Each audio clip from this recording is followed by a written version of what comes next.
Just visit griffinlawdefense.com. Hi, I'm Dr. Jacob Wilco at Knoxville Smiles. Have you ever wanted to improve the look of your smile? We know firsthand what the power of a great smile means to a person's confidence and health. Our team of doctors can provide you with an array of options for helping you achieve your cosmetic goals. From simply moving teeth into a better position, to reversible cosmetic bonding, to full mouth implant-supported dentures. It is our goal to help patients feel good about their appearance while achieving optimal health. Want to learn more? Call us at 865-539-1776 to schedule an evaluation, or visit us online at knoxvillesmiles.com. You're listening to FM 105.7 and AM 1340, WKGN Knoxville, and W289CU Knoxville, Fan Run Radio. WKGN 1340, go Vols!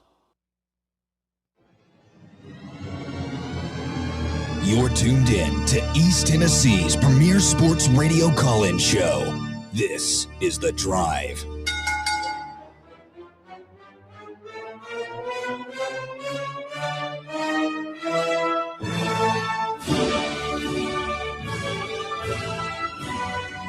And hello, good afternoon, and welcome to another stellar edition of The Drive here on Fan Run Radio. Russell Smith punching the time clock at 3 p.m. on a beautiful Wednesday here in East Tennessee. Hope you're doing well. Thanks for tuning into the show. Beautiful day. Beautiful day this afternoon. Bob Baskerville, Bear says 3 p.m. is not a suggestion. Are you ready today? Did he say that? Yeah, yesterday on the air. Do you? 3 p.m. He told you. 3 p.m.'s not a suggestion. He let you know. Have I ever missed the beginning of a show? No, you have not. I don't know why. This is Russell trying to gin up heat between me and you. Well, no, I was just wondering because he said, My how long? And Walker said 1 minute, and then he left. Yeah. Yeah. I knew he had 1 minute. Yeah. I don't know if you know this about Bob. You might want to Google him, Russ, but he's a pro. Okay? Used to direct live TV, used to do a lot of stuff. So if I tell Bob 1 minute, I know that a clock started in his head, and he just had to run out to his car and grab something. Is that what you were doing, Bob? That would be correct. It's all good. I mean, it's not like he's McClure and he's in line at Starbucks right now waiting on his nitro press. Oh, man, that guy. I love him. 8 o'clock is a suggestion, him. Not one to be followed. One of my favorite part. parts of Talk Sports, like the first 5 to 10 minutes. When will Cody get there? Yeah. When will Cody show up to work? It's a little bit easier when the show starts at 3 p.m. Yeah. I will say that. Assume we've all been up for a while. Yeah. We're good to go. We'll get the crack of 10. Yeah.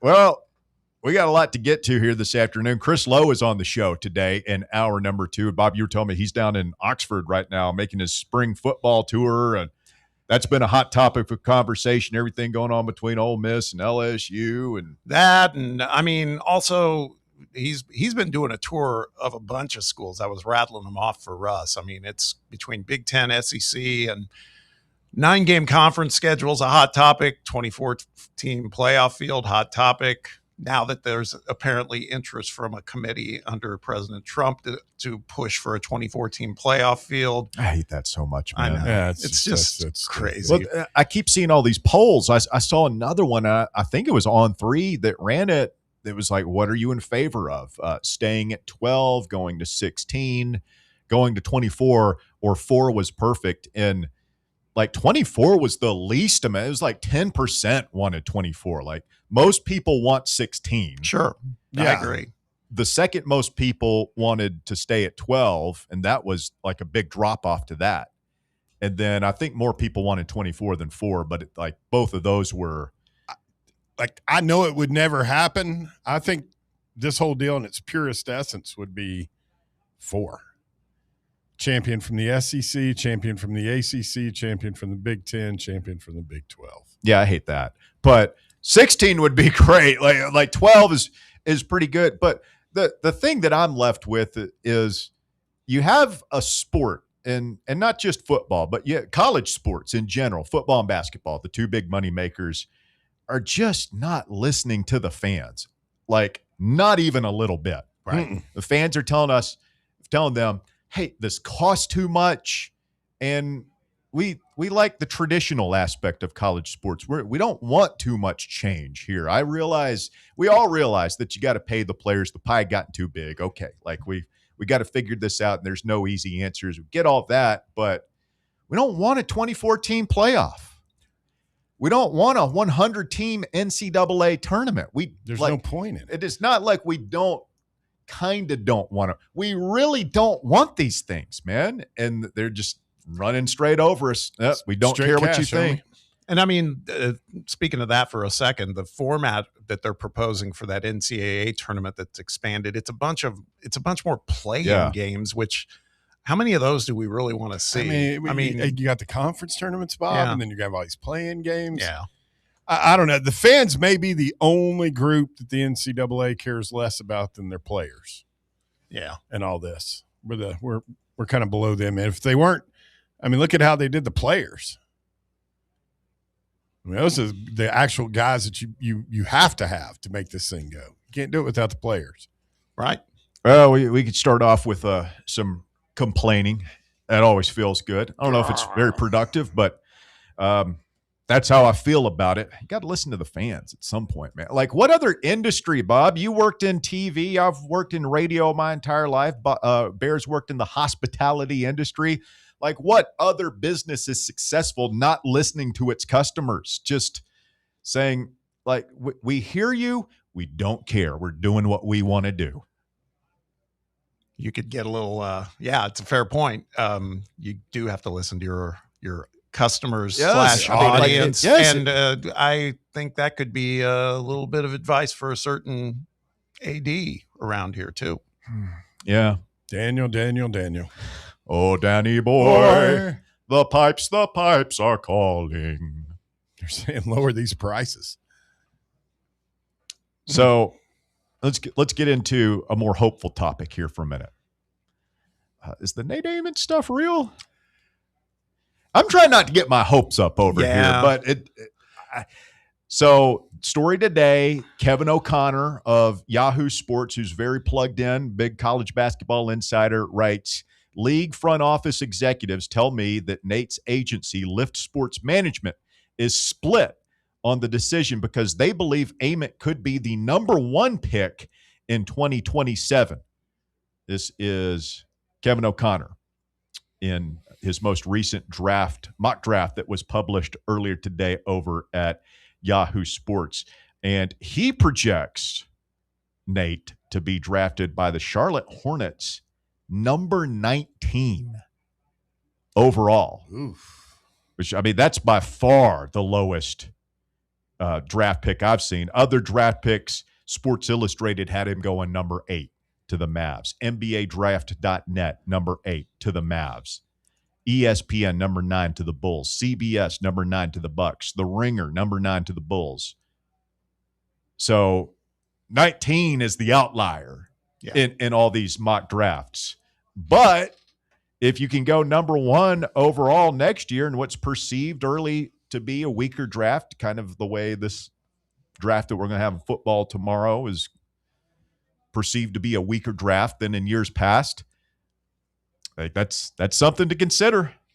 Let me ask you guys this. I'm not sure if basketball works the same way, but correct me if I'm wrong, in college baseball, these guys can get drafted and still decide to go to college, right? Does that count at the 3-year too if you're in the draft? Like, I don't know why. Thought you had to pull out if a kid can't go through the draft, and then if they did drop out of the first round or drop to the end, it doesn't make financial sense for him. Let him come back to college. Yeah, it doesn't work that way currently. Now, that said, we've seen so many weird litigation actions that have happened in the last few months. Who knows? Maybe it could happen. My opinion on it is it's kind of like what Shump said yesterday. I still stand by this. By Friday, Nate will announce he's going into the draft. I believe that. But it's going to be more exploratory than anything else. It still doesn't mean he couldn't come back, right? I think you have to formally sign with an agent before you're on the hook. Okay. So he's got a management team, of course, but Yeah, that's not like in the past, it used to be you could stay in the draft as long as you didn't sign with an agent. Right. You could come back. But all these guys have agents now. Like they're professionals. So yeah, but I high think school. there's some level of delineation because like an NBA affiliated right, agency. because there's all sorts of guys that are doing. Chaz Lanier did it 2 years ago, right? He went through the exercise and then came back out. Does the NBA have? They have an. Is that the league? I couldn't remember if it was the NFL, the NBA. They have a list of approved agents. Agents have to be on a list to be able to represent. Could be. I don't know. Could be. The rest of Kevin O'Connor's article, he writes, if Ament falls outside of the lottery, he'd be playing for less money this year and potentially hurting his future earnings. For financial reasons, it may make some sense to return, and more importantly, for his own development, to get 1 year to improve physically and progress his skills. If Ament stays in the draft, he could very well end up in the lottery as he was expected to prior to the season, but there's also a strong possibility that he slips. Sounds like kind of a conundrum there. I mean, if he goes, he's going to go in the first round. He's going to get the guaranteed money. I think he's going to be fine. Like he's going to be in the NBA for a long time. But do you want to come back and try and be the best, be a Naismith Award winner, possibly a candidate for that award, play college basketball? It seems like he's a guy that enjoys the college experience. He's not just taking all online classes and doesn't care about any of that. Really unique kid. And he can potentially be the number 1 overall pick in the draft next year. And be one of the highest paid college players in America. And possibly bring Tennessee. You could leave Tennessee a legend. Well, look, okay. So I'm looking right here, and this is from realgm.com. This is average first, second, and third year salaries if you're drafted at a particular position in the NBA. Say Nate came in at, let's just split the difference because you were saying a lot of projections at 8 and 9. We're not going to talk. We'll get to 18 in a second. If he was the 10th pick, okay, so very well situated in the lottery, kind of on the lower end of it, but not at the end of the lottery. Year 1, he'd make on average about $5 million. Year 2, $5.2 million. Year 3, $5.5 million. So you're talking about $16-ish million over 3 years. About what you would be making in college, and you start that clock towards the second contract. Correct. And it's 3 years to the second contract in the NBA? Correct. Yeah. If he were the 18th pick, it does drop considerably. Like at 18, it's like $3.3 million for year 1, $3.5 million year 2, $3.6 million year 3. That's at 18. That's at 18. That's leaving a lot of money on the table. So that's about $10 million over 3 years.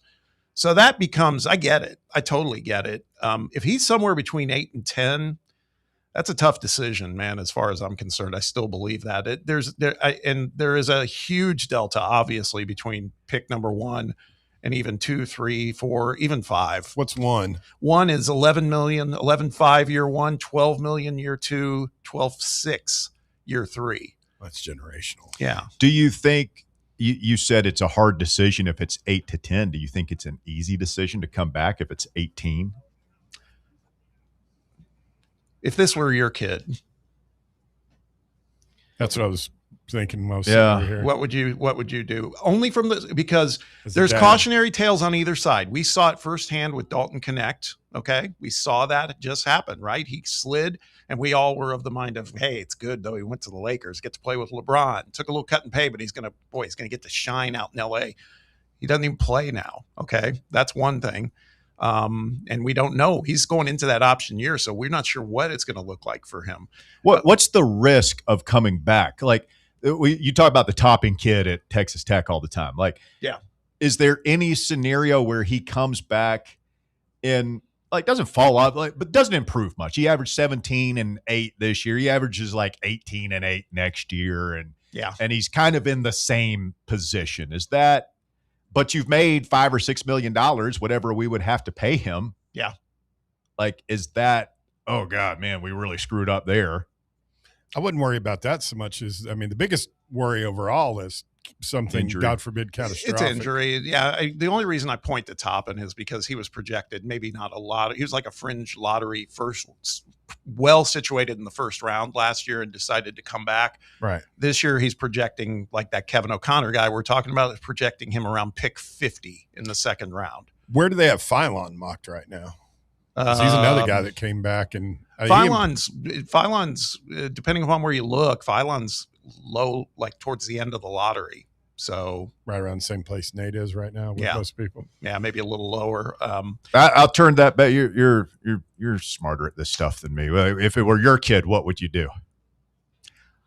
What would you advise him to do?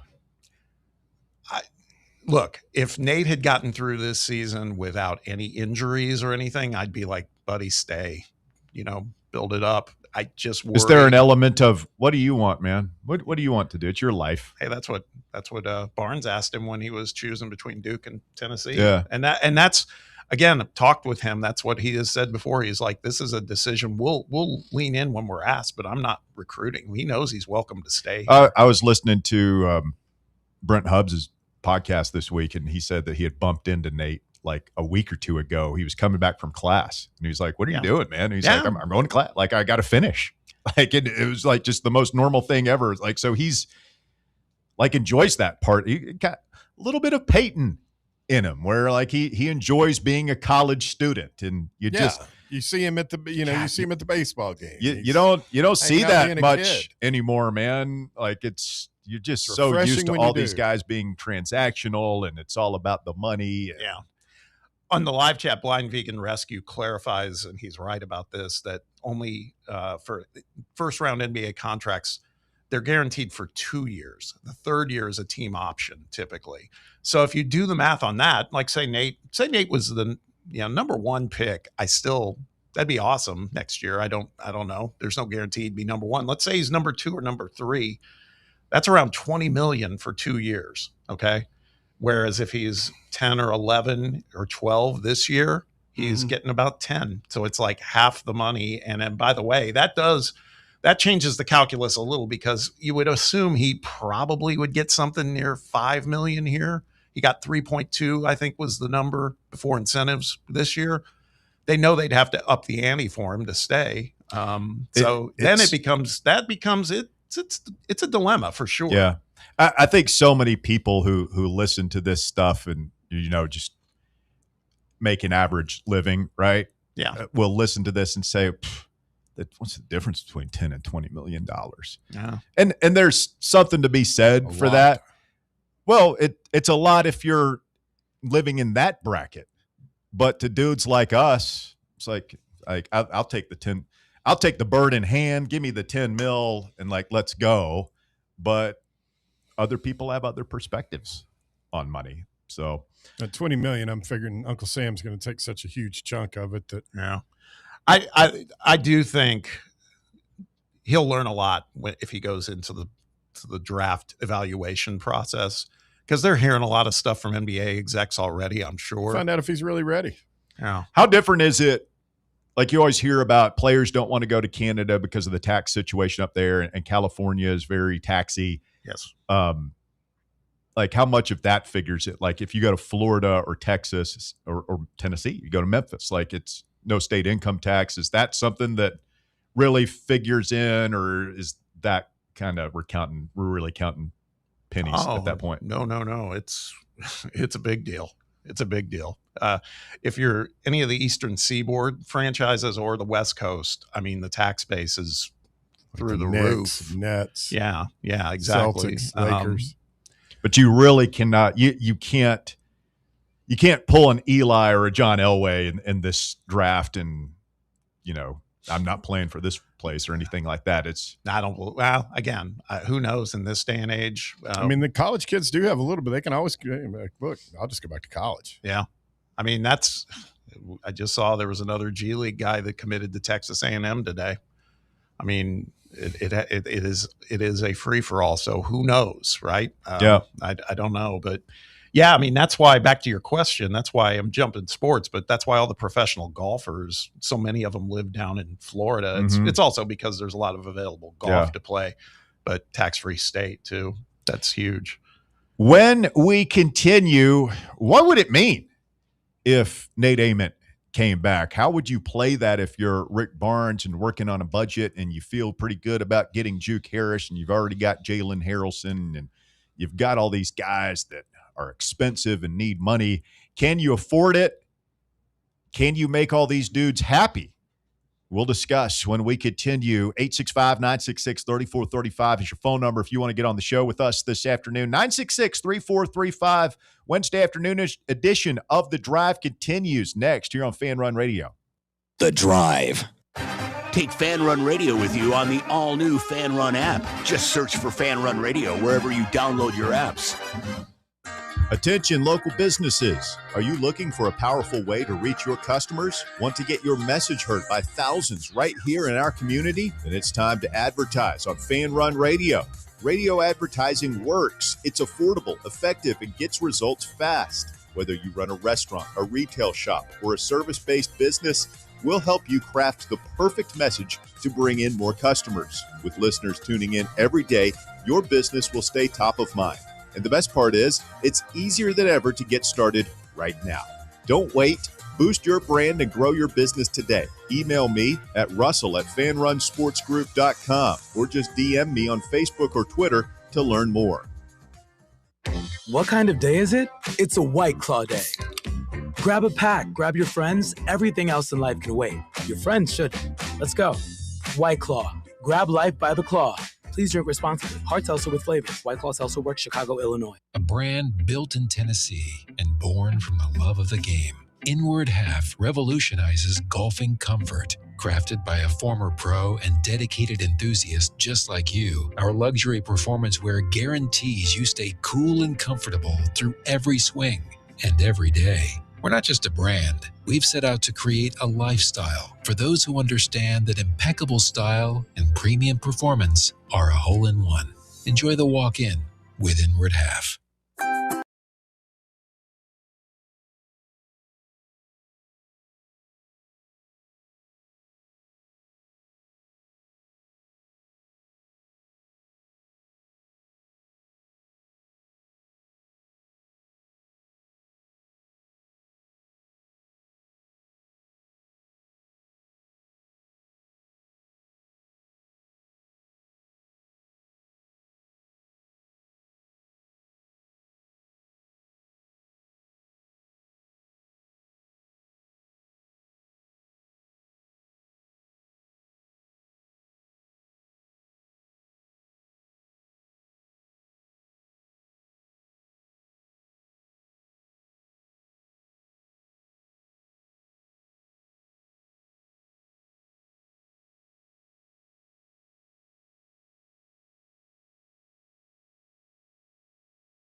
Has put out his final big board. It has 9 Tennessee Volunteers on it. We will go through that coming up here in just a little while.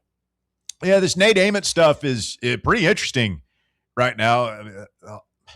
Again, try not to get my hopes up for it, but boy, I mean, you talk about that changing the look of things. Couple of different angles here. First of all, it's going to be a lot of money, man, if you were to get Juke Harris and Nate Ament back on this roster. Does that change the calculus as far as what you would, at that point, you would have one spot to play with? I think you'd still need a big man. Bob, do you think, A, they can afford all this? Is there enough money to go around? And are there enough shots to go around? Yeah, if you get all these guys. Yeah, and like I said, we were saying in the break, I'm glad you brought this up because that's the conundrum I'm thinking about is, of course, we all want to see Nate come back. That'd be awesome. These guys are not at the same position, but if I'm, can you afford, what we've heard behind the scenes is Barnes is like, whatever it takes, we'll keep Nate if he wants to be back here. Right. That's going to happen. So you don't need to worry about that. But then does that change the thinking on Juke Harris? And also, maybe it doesn't but then Russell brought up an interesting point yesterday. To our knowledge, we're not sure Jalen Harrelson has signed. Okay. And so the question becomes, is that strategic from Harrelson's camp? They're looking at it going, hey, man, we want to know what this roster is going to look like officially because. Is Jalen the one that would definitely lose minutes with Nate? Well, no, it's because I think Nate would be playing 4 at this point if that happened. So then it's a question. Then you got Juke and Harrelson kind of at the same spot. Okay. And so that's all of a sudden, it's a great dilemma, by the way. So if you could have 2 of the 3, Nate, Juke, and Harrelson, who would you want? Juke and Nate. Think so. Probably. It's a toss-up for me. Nate, of course. But Juke and Jalen? You said that Nate and Juke play the same position? No. Or don't? I don't think they do. Because Nate played the 3 this year. Nate plays the 3 this year. I'm saying that that's what I'm saying. In this kind of lineup, I don't see them trying to play the same position. You could play them. You could put a lineup out of the floor. Like I look at Juke as a 2/3, Nate and Harrelson is 3/4s. Yeah, but then this is the problem. Then, okay, what's Day-Day Ames going to say about it? It just further bumps other people like Lundblade and Ames and other guys. Well, nobody plays a 5-man rotation besides that nut who tried it in the tournament. Oh, you're talking about the Siena coach. Yeah. No, I get that, but again, Well, at that point, you have 3 guards: Day-Day, Hill, and Lundblade. You have wing, and then you have a log jam between Nate and Nate's going to play. I don't think he worries about where did my minutes come from, but I think the guy who worries about the minutes is, as you said, is Harrelson. Yeah, and I'm going to tell you, this is don't at me. You asked me to pick 2. I think I'm kind of enamored with Harrelson's game. I know what Juke can do, but if Nate's staying, I think it's really imperative that you got another guy who can help distribute the ball and create. And he can't shoot the 3. I get it, but he can take it to the hole. That's the whole thing. And I think economically speaking, he's probably going to be cheaper than Juke Harris too. I want them all, but I don't know if that's realistic to make the minutes accommodation and everything for all these guys. Who was it we had on? It was a week before last. It was talking about how he slashed to the rim, and I can't remember which one of the basketball guys it was, but I still remember that. So I don't know. I'm kind of wishy-washy, Russ, as always. I like the shooting. Like if I had to let one of them go, I would let Harrelson go just because of that 20% from 3-point range number. But you want somebody to shoot the 3? But but you got Nate, you got Lundblade, you got Hill, you got Ames, you got 4 guys. Yeah, I want them all. I want them all to be able to shoot, man. The teams that win or at least fun for me to watch are the teams where every player on the floor is a threat to shoot at any time.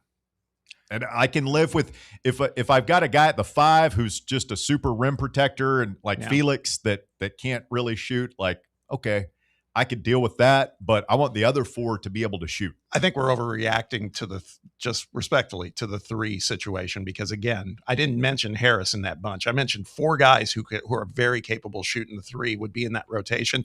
And Harrelson, by the way, shoots 52% from the field. Not good from the 3s, but he can create in the paint and also mid-range and all those things. This is about diversification for me. I don't want to be a team that's just all 3-point shooters. We want as many as we can get. Speak for yourself. I'm back on Bob's side.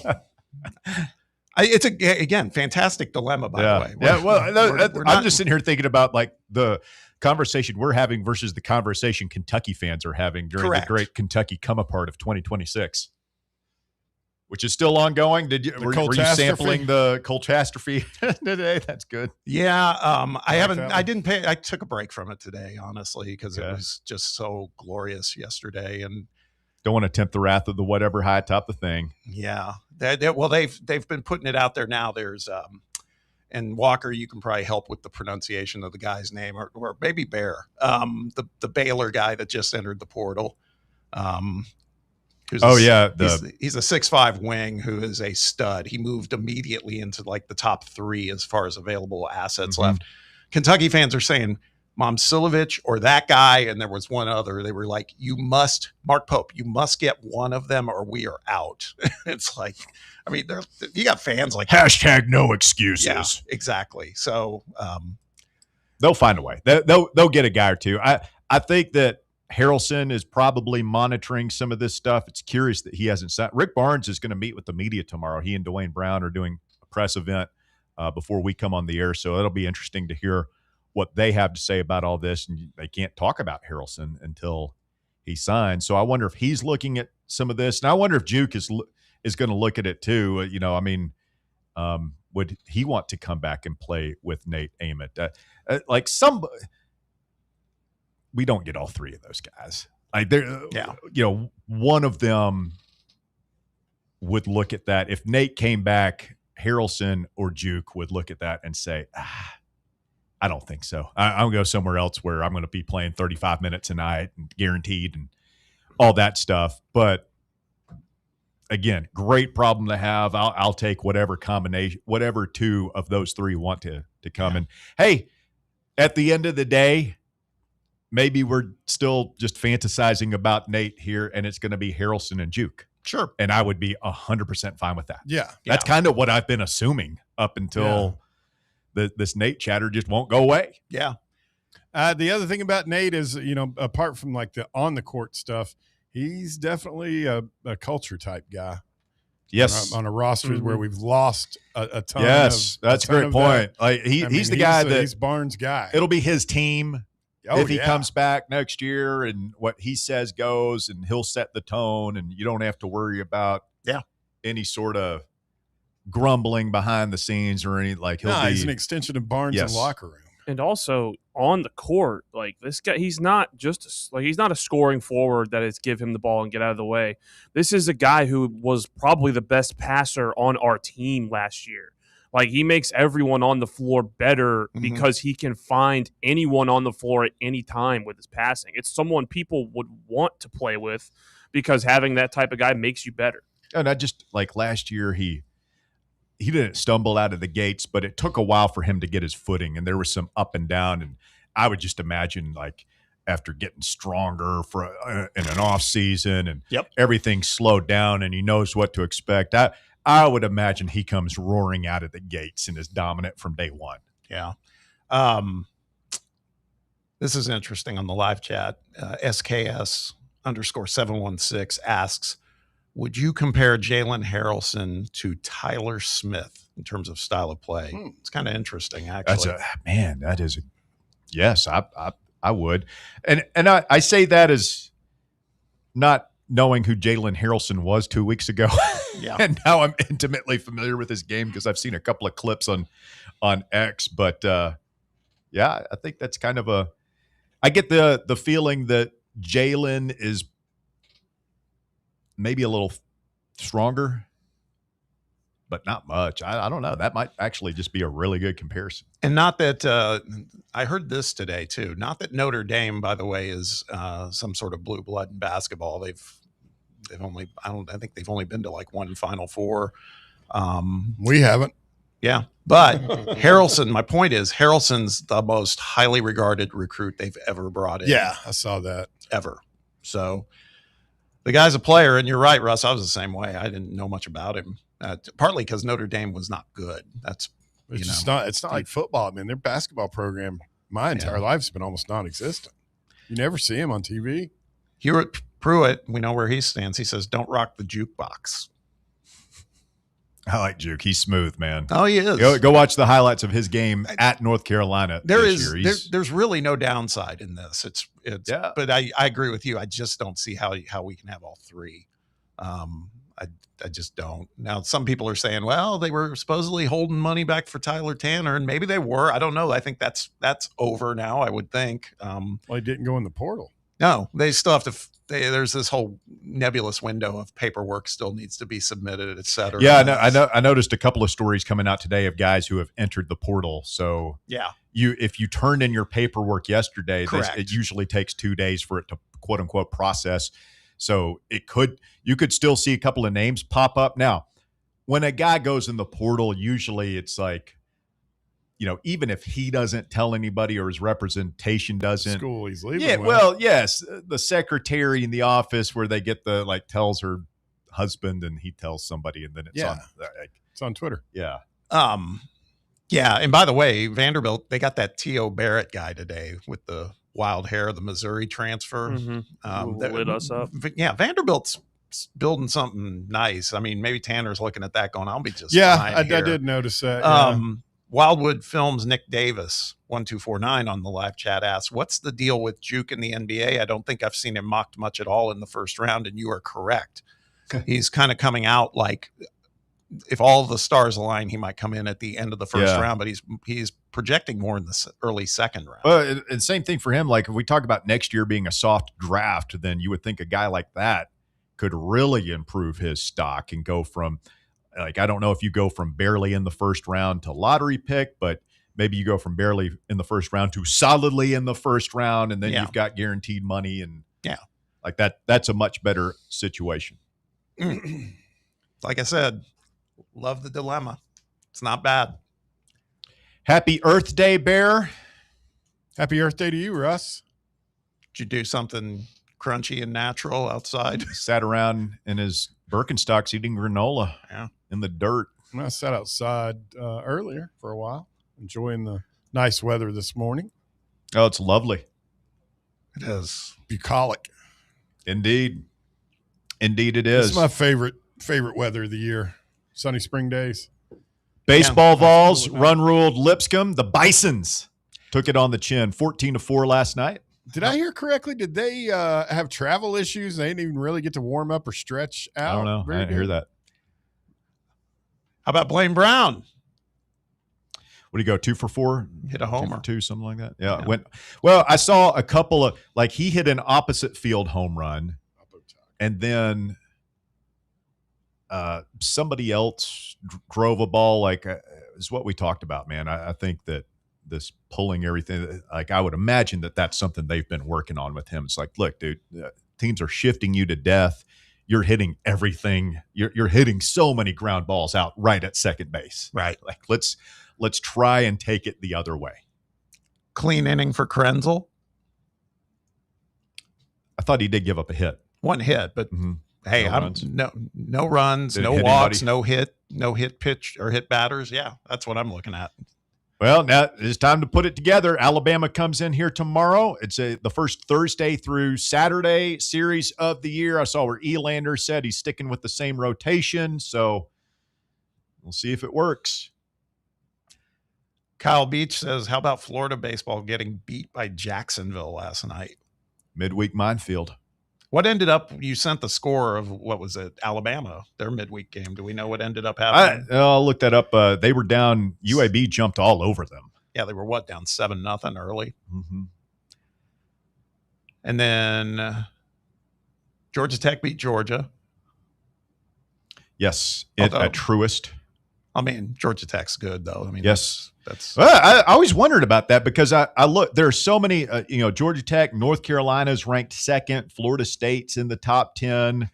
Coastal Carolina lost to UNC Wilmington yesterday. Chanticleers are a top 10 team.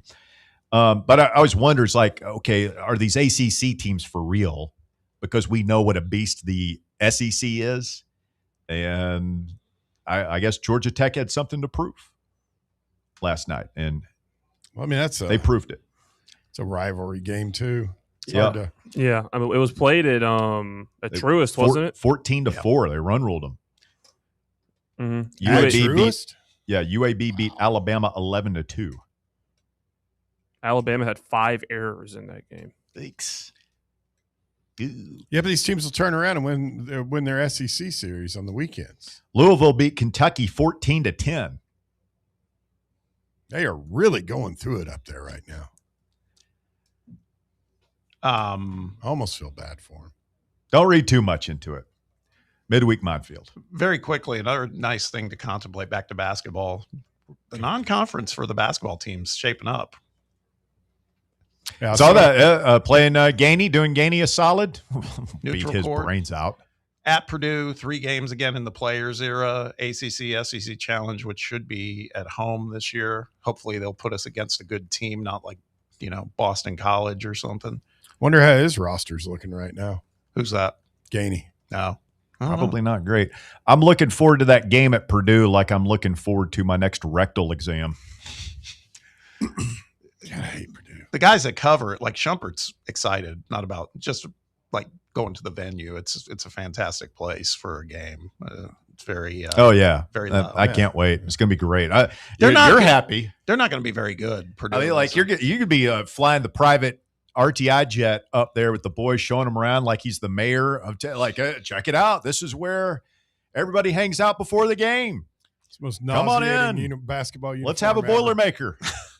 The Purdue. Next year should be the year Tennessee takes them down. Purdue's not going to be very good. They lost everybody. Oh, yeah. That's a great consolation. There we go. Sandbagging Baskerville. No, I'm trying. No, I'm being realistic. I'm sure look you're at the right, team but we're it putting will together. mean nothing compared to the times where we should have beaten them.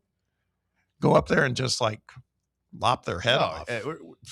We're getting run ruled in that game. I could see that coming a mile away. Doesn't mean we won't be good. Doesn't mean we can't go to the Final Four or do all the things, but we ain't winning that game. Michael Moat says North Carolina owes us a return visit. That would be a great ACC, SEC challenge game here in Knoxville. Bring the Tar Heels here. I can dig it. Them or Duke. All right, we'll go through the 9 Vols to make Mel Kiper's big board when we continue, plus the art of manliness, more of the 100 things every man should be able to do. We had such a great show yesterday. All the basketball roster talk. We had a scorching hot football take that got some reaction yesterday that we'll follow up on. But by far the most reaction I got to the show yesterday, is like, can Bear really do CPR? Somebody said that was the most terrifying thought they've had all year so far, is the thought of like being out in the surf at the beach, going unconscious only to wake up with Bear pounding on their chest and blowing into their mouth. Keyword there being you would wake up. You wouldn't be dead. I was a water safety instructor, my friend. Long time ago. Water safety instructor. Is that the latest euphemism for a lifeguard? No, it's the guy who's above lifeguards. the guy who's above the lifeguard? You're just making this up right now. No, it's called a water safety instructor. Water safety instructor. Yeah. Look on Walker Smith's face right now. He's still pissed at me over some stuff. You're going to open the liar hydrant this? Look it up. Google it right now there, smart guy. I've been both. Stay with us. The drive continues. Back to wrap up hour number 1 right after this. The Drive. The Playbook with William Pattison from 1 to 3. Right here on the flagship station for Tennessee fans. Fan Run Radio. Barley's has live music on weekends, general team trivia on Wednesday nights at 8 p.m., and now live sports trivia courtesy of the Knoxville Trivia Guys every Thursday night upstairs. The game starts at 7 p.m. and is free to play for everyone, so head on down to the Old City and show off your sports knowledge and win gift cards to Barley's. Use those gift cards to buy some delicious food and drinks, and you can take it all in with their wide selection of TVs and indoor projectors. Barley's Tap Room and Pizzeria. Life is more fun with a Good Life account, offering extra benefits, including bank travel. Experience the trip of a lifetime to Ireland. Explore rolling green hills, historic castles, and charming villages across the Emerald Isle. Get in on the fun. Call 865-429-7935 today. Citizens National Bank. Banking never felt so good. Member FDIC. Hi, this is Dr. Stephen Malone at Knoxville Smiles. Has it been a while since your last dental visit? If so, I'd like to invite you to come see us. At Knoxville Smiles, it's our vision to provide the best dental care in town in a relaxed, friendly environment.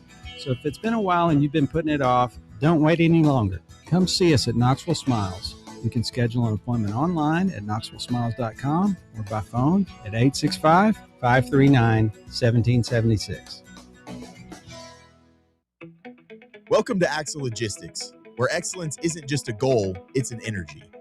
As a leading third-party logistics company, Axle is powered by an award-winning culture built on a work hard, play hard mentality. Here, the drive for success is contagious and hard work never goes unnoticed. Whether you're just starting out or looking to level up, Axle Logistics is the place to launch your career. Join us and take your ambition to the stars. To learn more, visit axlelogistics.com. Hey, Vols fans, Cody Brown here. I grew up right here in Tennessee and know what it means when someone says, I've got your back. That's why you can trust Farm Bureau Insurance of Tennessee. Whether it's your home, your vehicle, your family's future, or the business you built from the ground up, we will show up for all of your insurance needs. We are Tennesseans who understand what matters, which is doing right by you. Insurance is not all about just paperwork and policies.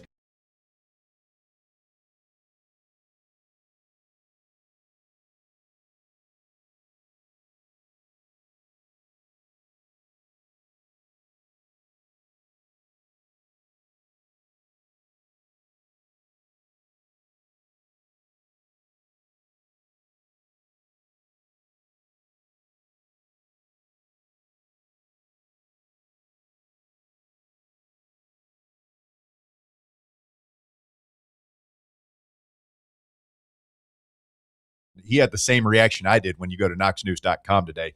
Like on the front page, they've got this big story about Bruce Bogarts has a new food truck. Local restaurateur. Yeah, and look, I've never met the guy. Like, I don't actually think I've ever been to any of his restaurants. It sounds fine. Like he seems to open a lot of restaurants. It seems like he can't stay on one thing for a long time. But it also seems like the Knoxville News Sentinel treats this guy like he's our own local Gordon Ramsay. Like Paul Prudhomme or like Emerald. Yeah, every time he opens up something new, which is, again, every year he's opening up a new project. Like, they never last. They're always like open for 6 months and then it closes. He's a true artist. And they act like it's like, some huge event here in town. Which maybe it is. Maybe I'm just not enough of a foodie. I had McDonald's last night. It was pretty good. Big Mac, man. Every now and then you got to get one. I know what you mean. I don't know. Like, does he have? But you never really see any articles about somebody like Randy Burleson with Aubrey's. I'm like, that guy's got it down to a damn science, dude. They treat this Bogarts guy like he is damn Chef Boyardee. Well, I think opinions to myself. I just ate at his last restaurant, which was not that long ago. Which one was over there, like near Old Kingston Pike? Correct. Yeah, it was called Bogarts. Oh, aptly named. And the food was fantastic, man. The guy got good bananas Foster. Yeah, the guy best I've ever had.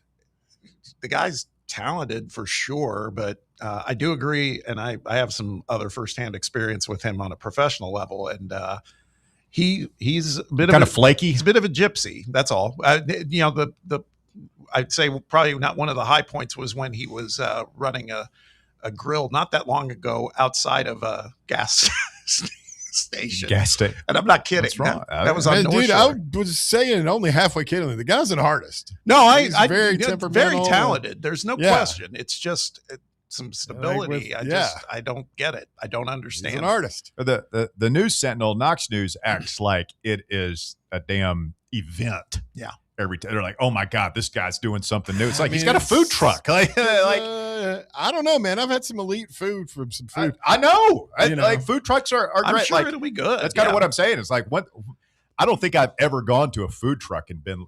I've gone to a food truck and been like, "Man, that was way too expensive."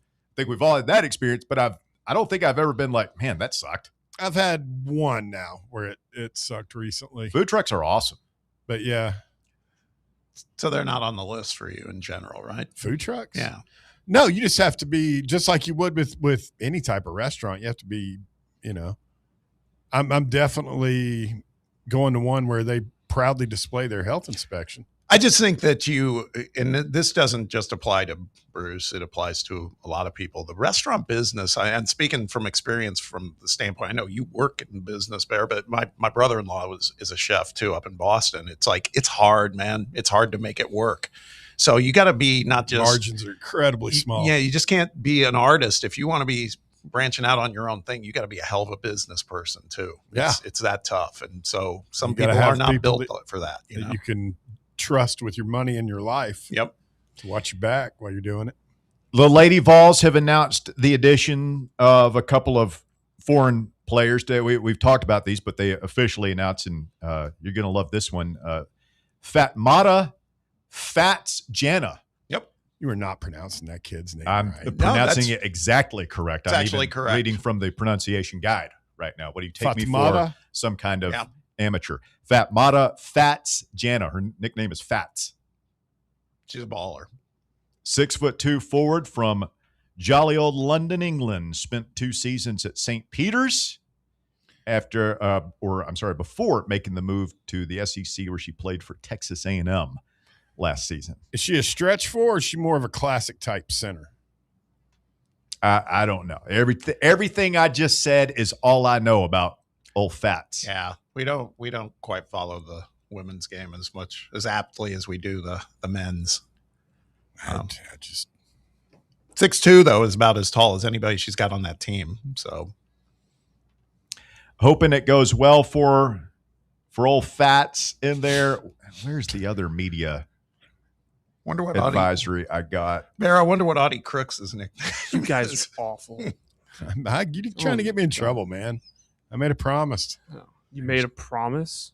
Yeah, he told me I had used up all my fat jokes for the week. Actually, here it is. Fats also shoots 33% from 3-point range. 6'2", shoots the 3. We also got from Manchester, England, Irene Obawodo. And it's actually Obawodo. I heard somebody talk about this. It's Iron. I mean, I know. Irene Obawodo. Yeah. You're saying the pronunciation guide is incorrect. For the first name. No, you nailed the last. I'm just telling you. Iran. Yeah. Not Iran. Iron. She's a Mancunian. Like a siren without She won't be easy to understand.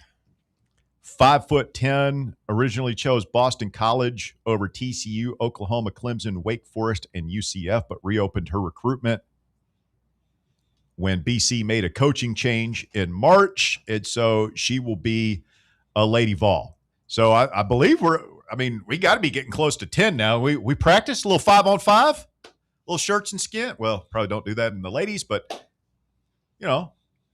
break out the pennies. What do you call those? That's actually called pennies. Yeah. On the top. All right. Mm-hmm. Well done for Coach Kim and the Lady Vols. Godspeed to Brian Rice. Really? Doing the play-by-play. It's not going to be as bad as some of the past years. We've had some names that were pretty hard to pronounce for some of the people who call our games. This Obawodo, and I've already Fats Jana. Yeah. I bet Rice will get it. Obawodo is going to, because it doesn't look anything like Obawodo. I mean, there's a V and a U in there somewhere. I mean, that like, one's all over the place. That's like that. A lot of silent. That Bomboye guy we're looking at. Bomboye. Because there's a G in there, but you don't pronounce it at all. How did you like the Tony Vitello experience taking down your Dodgers yesterday, Bobby? I was, believe it or not, I was rooting for the Giants because their pitcher is on my fantasy team, Landon Roop. I saw something where I think he may have finally broken the ice a little bit with the Giant fan base. They're starting to. Is that the thing I sent you? That video about him going to see Dave Chappelle? Yeah. No, there was another. Okay. Somebody else tweeted about it from one of the Giant beat writers. First nice thing I'd seen written about him. Well, that's good too, because I saw that piece and I sent it to you guys last night because to me that sounded like a guy who's still struggling to kind of find his groove, like outside of managing baseball. Just connecting. I mean, he's won a couple of games, and yeah, I mean the guy didn't stop being one of the most charismatic people we've all met or seen. He'll win those people over, don't you think, Russ? I think it's just all about winning games, man. It's professional sports. Personality doesn't count for as much at that level. Oh, Tony, why'd you leave? It's just at the end of the day, your win-loss record is what you're judged on. You still miss him? Tony? Yeah. I mean, do you? Yeah. Yeah. I mean, it's pretty bad. You guys don't tear up. I can see now. I don't miss him. Do you? You going to be all right, Bear? He used to come on the air with us all the time during COVID. We didn't talk about sports. We just talked about music. We got baseball tomorrow. Alabama's coming in here. It's a big series. Nothing's changed. Big series. Still playing baseball over there. I don't Last play I gorilla checked. ball anymore. Come on, boy. You want to go to the park? Want to go to the ballpark? Want to go see the baseball? Come on, boy. Jump in. It's not as much fun anymore. I wish him the best. I got misty-eyed watching Burt destroy a baseball again. I wonder how long it's going to be before he gets called up. Who? Bro, Burke. Burke. He's absolutely crushing the ball right now. Who was he drafted by? Brewers. I don't know. He's got a lot of talent ahead of him. Semo, Dylan Dryling's balling out now, I see. Giants also, arguably Dodgers ace pitcher last night too was out there. Oh, yeah. Somebody else, one of our other pitchers just got moved up to AA. It's good. It's all those guys that are gone now. It's going to be okay. Got to find the strength to carry on. I need a minute. One day at a time. Stay with us. Hour number 2 of The Drive coming up on many of these fan-run affiliates. Walker Smith will have the top 4 at 4. Chris Lowe of On3 Sports coming up in hour number 2 as well. You're listening to The Drive. Back with more right after this. The Drive. Fan Run Radio, where Big Orange Country comes to talk sports. Start your morning off with your daily dose of talk sports with John Reed and Cody McClure from 8 to 11. Then it's Tony Basilio from 11 to 1. The Playbook with William Pattison from 1 to 3. And The Drive from 3 to 6. It's 10 hours of hard-hitting local sports radio every day, right here on the flagship station for Tennessee fans. This is Fan Run Radio, Knoxville. Surfside is made with vodka, real tea, and real juice, and has only 100 calories, 2 grams of sugar, and 0 bubbles. That's right. No bubbles, no troubles. That's why Surfside was named the 2025 Spirit Brand of the Year by MarketWatch. Their variety packs come with options: iced tea, lemonade, or green tea. Find your flavor by trying them all. Surfside, sunshine in a can. Must be 21 or older to enjoy. Party smart.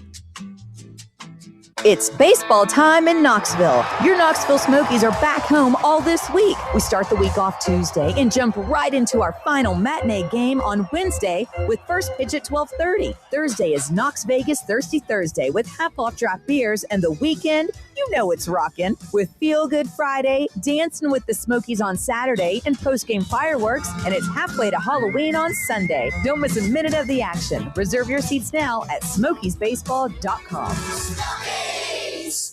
Rickard Ridge Barbecue. Located in beautiful Cove Lake State Park, Rickard Ridge is home of the best ribs in the Volunteer State. Smoked daily by Pitmaster Mark Rickard, the barbecue at Rickard Ridge is mouth-watering, fall-off-the-bone delicious. Take the scenic drive up I-75 to exit 134. For directions and to look at the rest of the menu, visit Rickard Ridge online at rickardridgebbq.com. Are you thinking of buying a home but don't know where to start? Well, call VFL Josh Travis, your local mortgage expert with Foundation Mortgage, based right here in Knoxville. Whether it's your first home or your forever home, he'll keep the process simple every step of the way. To get started, visit mortgagebrokerjosh.com or call 423-312-9777 today. Foundation Mortgage Company, LLC is an equal opportunity housing company. NMLS number 1387311. What is dedication? The thing that drives me every day as a dad is Dariana. We call him Day for short. Every day he's hungry for something, whether it's attention, affection, knowledge. And there's this huge responsibility in making sure that when he's no longer under my wing, that he's a good person. I want him to be able to sit back one day and go, we worked together, we did a good job. That's dedication. Find out more at fatherhood.gov. Brought to you by the U.S. Department of Health and Human Services and the Ad Council. You're listening to FM 105.7 and AM 1340. WKGN Knoxville and W289CU Knoxville. Fan Run Radio. Ever been the coach who realized the team's gear just wasn't up to par? Well, if I'm being honest, that was me. Just a downright irresponsible and plain bad coach. Then SM Athletics changed the game. I want you to picture this. I walk into their store, a coach with a vision. SM Athletics didn't just see a coach. They saw a team's potential, and they delivered custom uniforms so striking. Our team's spirit soared. From cutting-edge apparel to top-notch equipment, SM Athletics transformed our presence. No more unreliable online orders or envying the other team's style. SM Athletics stands for quality, design, and on-time delivery every time. Coaches, elevate your team with SM Athletics. Call 865-966-3434 or visit smathletics.com. Get the best for your team, delivered right and on time. So, elevate your team's game by contacting SM Athletics today. It's time for the Drive's Top 4 at 4.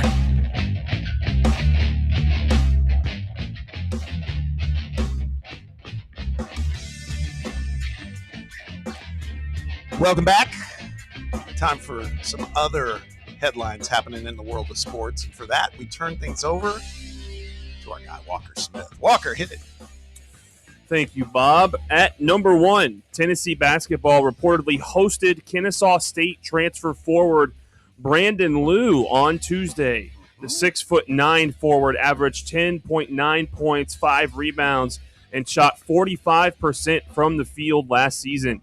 Liu started 34 games for the Owls this season and was on the Conference USA All-Defensive team. Is he related to Tyronn Lue? I don't know. The size differential is significant. Yeah, but Lue, L-U-E, is a pretty unique name. True. You and I were just talking about this. I just wonder if this is they're vetting some low-cost, hopefully effective guys. Break glass in case of emergency bigs. Yep. I mean, the guy looks, decent numbers and everything. Guy shoots a lot of threes, by the way, for his size, but only hits 20. It's just wild to me that Kennesaw State is now, I don't think I'd ever heard of that school until 5 years ago. And we're playing them in football this year. They have basketball, baseball. Jerry Mack coaches there. Mm-hmm. I feel like I hear about them all the time now. I always get them mixed up with Georgia State. Kennesaw State. What's Kennesaw State? The Owls? Yes, the Owls. Georgia State's. Panthers. Yeah. Yes.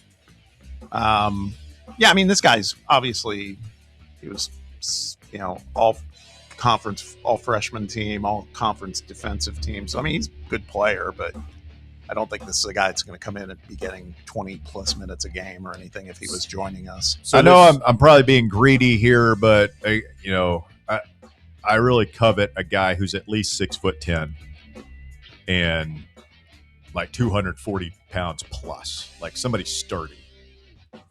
Do we have that on the Debo is the closest thing we have on the roster to that. Yeah.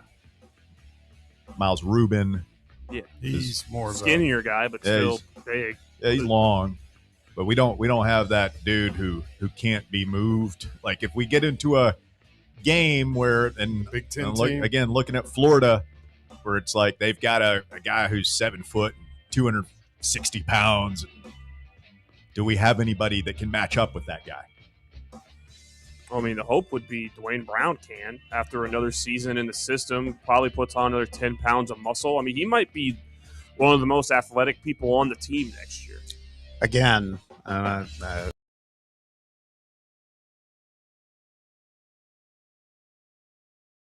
on Dwayne Brown. Yeah, he could be that guy that we're looking at. Culture guy. Could be. But safe to say, is this not the extra forward or center you're looking for on this team when we talk about forward depth? Yeah, I don't know. It's a good question. I guess it's probably, I'm sure also there's the whole if this then that type thing. If Jaden Hastings doesn't work out, or contingencies. Correct. Yeah. At number 2, following a report that linked him to the not yet open Golden State Warriors job, Florida coach Todd Golden has cleared the air. Golden met with reporters Wednesday morning at a building on campus just outside the team basketball facility and stated, quote, "I am definitely planning on coaching the Gators." Planning is doing a lot of work in that sentence. Well, that, and then if you watch the video and hear the audio, the reaction to the question from him, it hits even more differently than when you just read it. It's I don't know, man. Not convincing. Not convincing. Well, you gotta. I mean, what else is he gonna say? Like you can't sit there. He's at work. He's at Florida, and say, "Oh man, if the NBA came calling, I'd love to coach there." I guess what I'm saying is, if I were a Florida fan, I'd be wanting to hear him say, "No, Florida's my home. I'm ready to win another national title. I don't care what happens Yeah. to the NBA. Yeah. I'm Florida's coach." Yeah. Instead of that's what I'm planning to do. That's why I always think the right play there is I'm not going to talk about other jobs. Yeah. Oh, Like I love my job here. I'm not going to talk about other jobs. It's just that's how I do it. Yep. And he had to have known that question was coming. Yep. And so he hit I plan on being here next year. That's my plan right now. Who's to say what could happen tomorrow? That's what I read into that. Yeah, no, I mean, I guess the best way, in recent memory, especially this year, I think the best person that handled it was the Michigan coach. I'm blanking on his name, who, when he got asked about going to the UNC job, was like, "I don't want to talk about other jobs. This is where I'm at right now. This is where I want to be." What is that guy? Dusty May. Dusty May, yeah. When Dusty May was asked about it, that was it. Basically, his reaction was, "I don't want to talk about other jobs. This is where I'm at right now. I'm focused on what I'm here to do." Tommy Lloyd, I think, said the same thing too. I mean, they both did. Yeah. They were both like, "Don't ask me." Yep. Well, speaking of coaches that didn't know how to handle most situations, for months, Jeremy Pruitt believed he had found a path back into college football. Oh, no. Now he's choosing a different one as he continues his search. Pruitt has asked a court to dissolve the very injunction he fought to obtain. A legal shield that temporarily blocked the NCAA from enforcing its 6-year show cause penalty against him because it did not work. Quote, the injunction has not had the desired effect, Pruitt's legal team said, noting that instead of, quote, it created, quote, confusion and uncertainty around his ability to be hired and what might happen if the NCAA ultimately wins the appeal. In short, his protection became a problem. I don't understand. I don't think Jeremy I thought he got a job. Like, wasn't there 2 jobs? He was at Jacksonville State first, and then was somebody else trying to hire him? I'm assuming this is him trying to get better jobs. Cornbread. That doesn't make a whole lot of sense. This guy just can't stay out of court. No. Still waiting on that lawsuit he promised. I wonder if he's still wearing that neck gator thing on his head. Oh. He's got his Bama hat back on now. Bammer for life. Philip Fulmer sat in a room and interviewed him, the guy that got crap canned at Michigan State for being kind of pervy, and then Mel Tucker. Yeah, Mel Tucker, and then Kevin Steele. Cuckoo for Cocoa Puffs sometimes. It's quite a murderer's row. And he hired the guy that could barely speak English. We're working like heck. And he was born in Alabama. Go back and check. Like, who are some guys that he could have talked to at that time that would have been Kurt Signetti? Where was Kurt Signetti back then? He was at Indiana, Pennsylvania, or whatever before. Elon, maybe? Elon, and then James Madison. Yeah. Let's see. Division III, Division II. He wasn't at JMU back then. I bet you we could find at least 10. I mean, imagine being on Earth 2 right now, where we just won our 3rd national championship of the Kurt Signetti era here. We love him. He's so damn crazy. Our coach is like just talking trash to everybody, telling everybody how good we are. Just crazy-eyed in a good way. Yeah. Signetti's a real one, man. We were talking about it before the show. He's basically told the university administration, I'm not doing any personal appearances or anything. It's all about football. The only one he will go to is the Indy 500, which is smart for him politically, but he is, I think Bear said that's Saban. That's Saban. Hey, he's a psychopath. He's miserable. And at number 4, the Royals and Hallmark Cards announced they are teaming up to build a new ballpark in downtown Kansas City. Officials said the ballpark at Crown Center would surround mixed-use development and reimagined headquarters for the Royals. The total project will be funded primarily by the Royals and other private investors and supplemented by public funding from the city of Kansas City. I'll say gave this one for you, Russell, because I know you want to look at some renderings of the stadium. I love the renderings. Now, I've seen a couple of different renderings for a potential new Royals stadium. Like there's one out in the suburbs, and then there's my favorite one is like right in downtown KC. This is what this one is. Beautiful. Yeah. I believe that this is the one that they're like approving and announcing. I wonder if they're going to do the outfield waterfalls or whatever like they used to do. I think so. I think that's been in all the plans. Yeah. You can't get rid of it. If you move, you got to keep the fountains. Yeah. I mean, I typically like baseball in an urban setting better, but as a Braves fan, it is striking like how much closer that stadium feels. And it's only probably 20 minutes closer depending on traffic, but just like hitting that up on the north side of town versus having to drive through Atlanta and park in the hood and go to Turner Field it's much better. It's nice. The biggest part just not having to get down into Atlanta proper, I would imagine, isn't it? At Atlanta traffic. Yeah. Yeah. Big fan of Truist. All right. 865-966-3435. Your phone number, if you want to get on the show here this afternoon. We do have Chris Lowe of On 3 Sports coming up here in just a moment. The NFL draft is tomorrow night, kicks off in Pittsburgh. My Titans have the 4th pick. Mel Kiper, NFL draft guru, has put out his final big board, where he lists 9 Tennessee players in his positional rankings, including 4 in the top 150 overall prospects. Of course, Jermon McCoy, despite the rumors out there, is still projected to go in the first round. Kiper has him as the 29th overall best player and the second cornerback. And then Colton Hood, he's actually got him going 44th overall, but I feel like most of the mocks I'm seeing have Hood going in the first round. Yeah, I've seen that too. Chris Brazzell, Joshua Josephs, of course, he's got them among the top 150.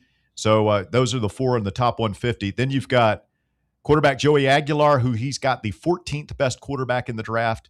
Tight end Miles Kitzelman, who is the 17th best tight end in the draft, according to Mel Kiper. Running back Star Thomas, the 25th. It's amazing how quickly you forget about these one-year rental guys. Defensive tackle Bryson Eason, who I believe played here for about 42 years, is the 30th defensive tackle, according to Mel Kiper. And the last volunteer, the 39th rated defensive tackle, is Tyree West. So I don't know if all those guys get drafted, but I'd imagine at least 4 of them will, and hopefully as many as possible. But those other 5, Aguilar, Kitzelman, Thomas, Eason, and West, I'll be interested to see where they land in the free agency period. That's a lot of guys on the big board, actually.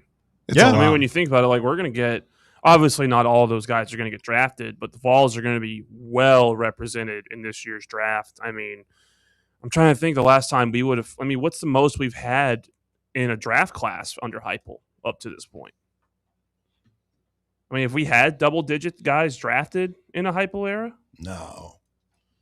It's been a long time. When's the last time we did have double-digit guys taken in the draft?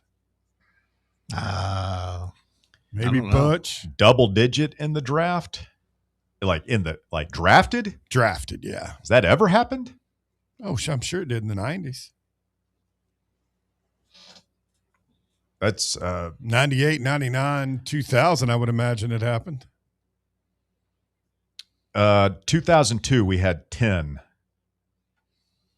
That is the most. And then five other drafts, we had 9 guys taken. So we've had like 2 years where we had 2 first rounders. Oh, yeah. 2001, I believe we had 3 first rounders. That was the record. It was Stallworth, Hainsworth, and maybe Henderson.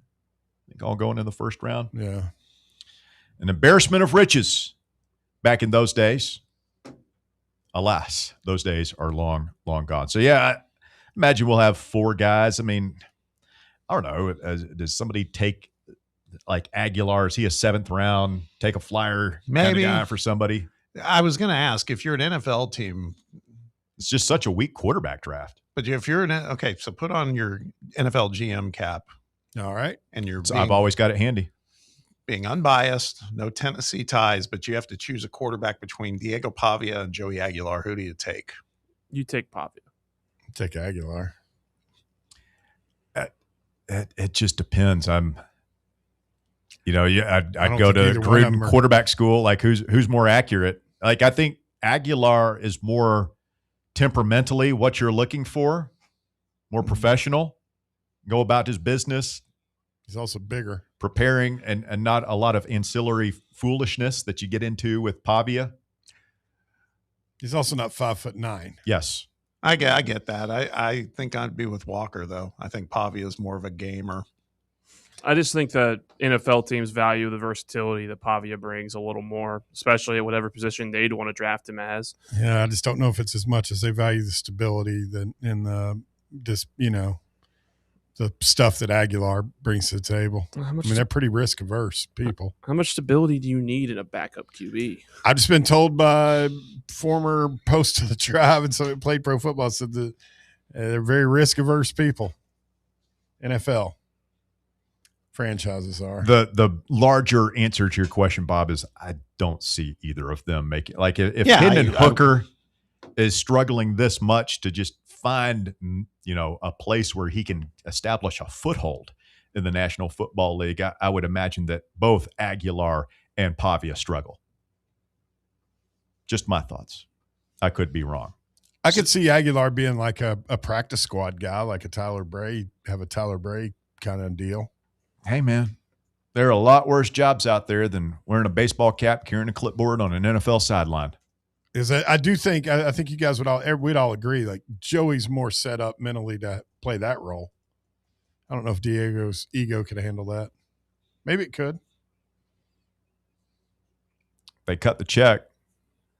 I'd imagine you could make it work. Chris Lowe is making it work for On3 Sports. He joins us next when we continue. You're listening to The Drive here on Fan Run Radio, and we're back with more right after this. The Drive. The flagship station for Tennessee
channel. Do us a favor if you're watching there right now.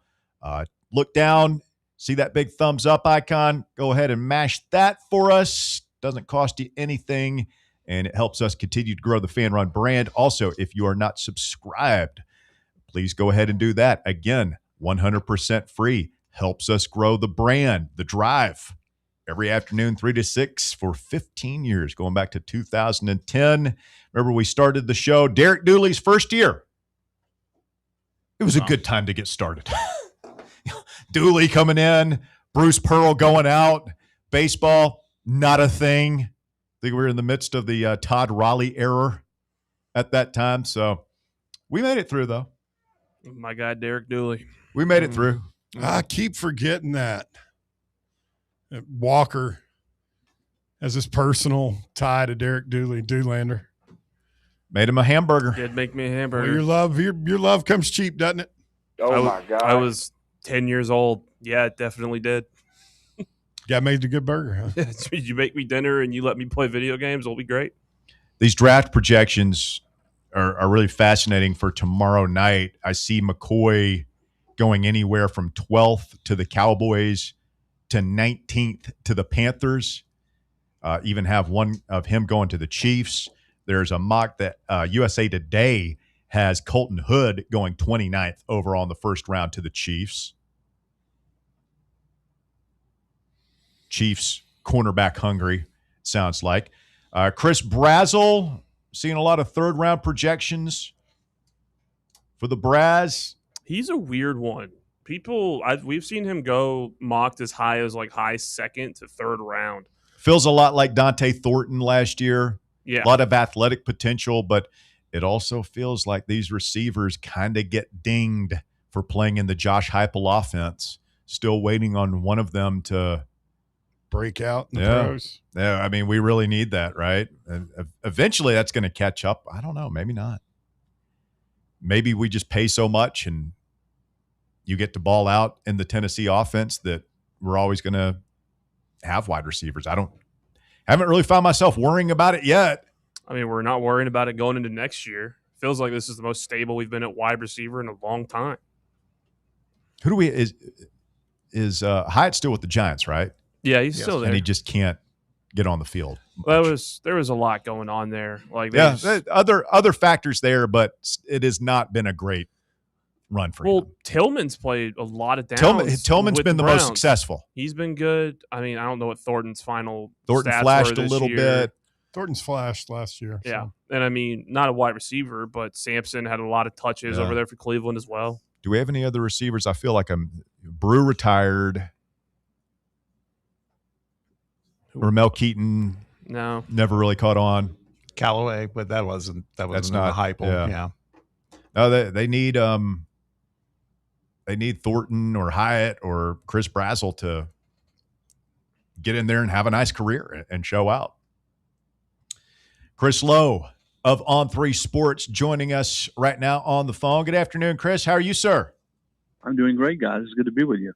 Yeah, thanks for jumping on with us. We know you're doing a little college football nationwide tour now and want to ask you about that. But first, big topic here in Knoxville today is Nate Ament. There's a lot of speculation and even some reports out there that he is seriously considering sticking around for year two in Knoxville, something not a lot of us had on the bingo card going into last season or coming out of the season.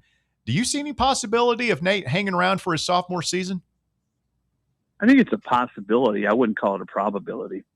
And that's in talking to Nate's family and to Coach Barnes. I know that Rick Barnes and that staff believes that Nate will be a lottery pick, maybe as high as somewhere in the top 10.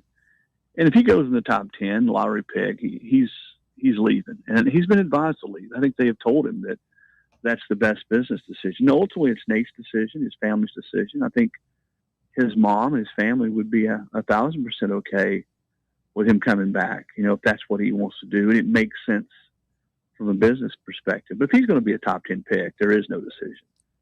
You got to go. And I'll tell you this. I know Nate likes very much being at Tennessee. He likes going to school at Tennessee. He's enjoyed playing for Coach Barnes and feels like Rick has taken his game to another level. His family trusts Rick Barnes implicitly. But, you know, he's going to go and he's going to work out and do all the stuff that you need to do and get a better read on where he fits in. I think he's got May 27th is the date he would have to pull out of the draft. And then from that point, you know, what we would see, Tennessee would wait. They'd find a way to, you know, to bring him back. They'd find the money for him. But that's the best way I would answer. I don't think it's probable. I think it's possible. And, you know, he's certainly not closed the book on anything, but I don't have anybody telling me that they think it's very likely or likely that he's going to be back at Tennessee next year. Hey, CeeLo, thanks for joining us, man. The other thing we talked about relative to this latest stuff that came out today about Nate Ament was it's a good dilemma, but I do think it starts to create a bit of a conundrum given that we're also going after Juke Harris and got Jalen Harrelson. You get a lot of dudes. And I mean, that's fantastic, but you know, again, good dilemma, but then you start wondering about how many minutes go around for all these guys, right? Mm-hmm. Yeah, I think you put your roster together, and this is the way they're operating. They're putting their roster together as if they're not going to have Nate Ament, and that's the way you've got to do it. And that's why, you know, Juke Harris is certainly still a big part of what they want to do. And Tennessee's right.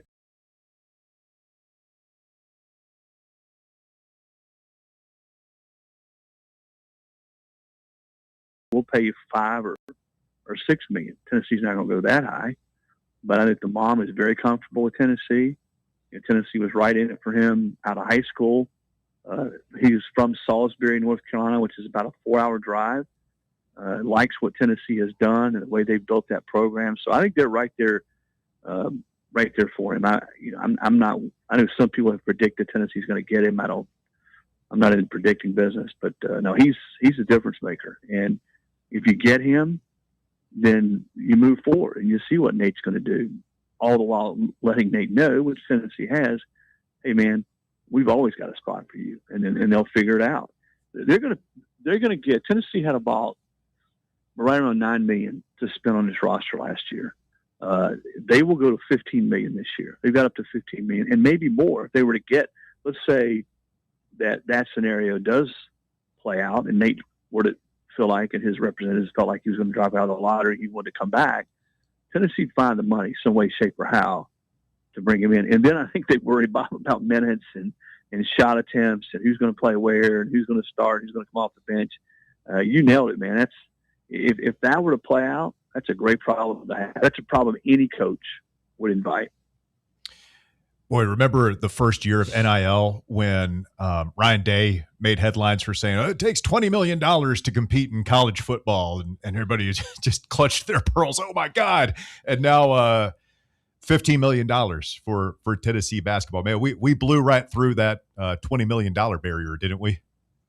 Yeah, well, and listen, it's football is going to soar like all our heads are going to be spinning. Kyle Whittingham told me last week when I was with him in Ann Arbor that he thinks next year, to the 2027 season, there will be at least 10 teams that are over $50 million for the roster. And I think LSU's right there now. I think Tennessee's going to be somewhere between 35 and 40 this year. So if you're in the game, to use Steve Sarkisian's line to me, if you're in the game, meaning you're trying to win a national title, there's, 20, 25 teams that are spending right at 30 or more. And that's just sort of what the market bears right now. But I don't see it changing anytime soon because people are going to want to, when you're keeping score in anything, and certainly they keep score in SEC football and college football, people are going to find ways to raise the money and get the money. And I know that there, quote unquote, is supposedly a rev share cap. But when you go to the other side of it, the NIL, people are pretty creative. and define that word any way you want to. Pretty creative at figuring out how to raise the kind of cash to pay and finance $40 and $50 million rosters. I think it's kind of a cautionary tale, quite honestly. We've been hearing this week, those numbers are going to continue to escalate. We're seeing it happen in basketball. I think maybe it's safe to say, like you said, particularly if like a Nate Ament decides to stay, that number could crest higher, but you don't want to talk about it too much because Kentucky, last year touted for basketball that they spent 20 to 22 million and they never tamped that talking point down. And there's some who think that could have hurt them this year. It's like they've been used probably as a bargaining chit for some of these assets out of the portal for basketball. Yeah, to me, it's all about spending wisely, and not overpaying and not overspending. And that's up to every coach and every program what constitutes overspending. Tennessee lost several guys off last year's team. They went to other really good programs. And Bishop Boswell goes to Maryland. Cade Phillips goes to Texas A&M. Mari Evans goes to Texas. Certainly Estrella to Michigan. Those guys all got a lot more money, in some cases than they got at Tennessee. Well, I say more power to them. And that's just what the market bears. Everyone's trying to, figure out a way that they can bring in guys to help them get to the next level. And if you got the money to spend, you better spend it. I give Tennessee credit, though. They drew a line in the sand and said, this is what we feel like you're worth, what I'm worth, what somebody else is worth. We'll pay you that based on what your productivity's been, what we see you adding to our program, and we're not going to butt it. And if we go into the portal and we spend $1 million on people, like a Terrence Hill, like they were prepared to spend on a Juke Harris, they're going to go get guys that have proven it against college competition, not high school kids per se, but kids who've proven it against college competition that they can do it. And all these guys they brought in, when you go just merely at scoring averages, and that's not everything, but even some rebound averages, et cetera, percentage, 3-point percentage, every bit of these kids they brought in had better numbers and better percentages than the guys they lost. Talking with Chris Lowe of On3 Sports this afternoon here on Fan Run Radio. Chris, switching gears a little bit to college football, looking at the SEC this year, of course, you've got big expectations as always in Georgia and Texas. It's a big year for Kalen DeBoer at Alabama. But for my money, the best storyline, offseason storyline heading into the season is what's happened with LSU and Ole Miss. Lane Kiffin left here in Knoxville. He went across the country, right? There was some distance between Knoxville and LA. Not much different distance between Oxford and Baton Rouge.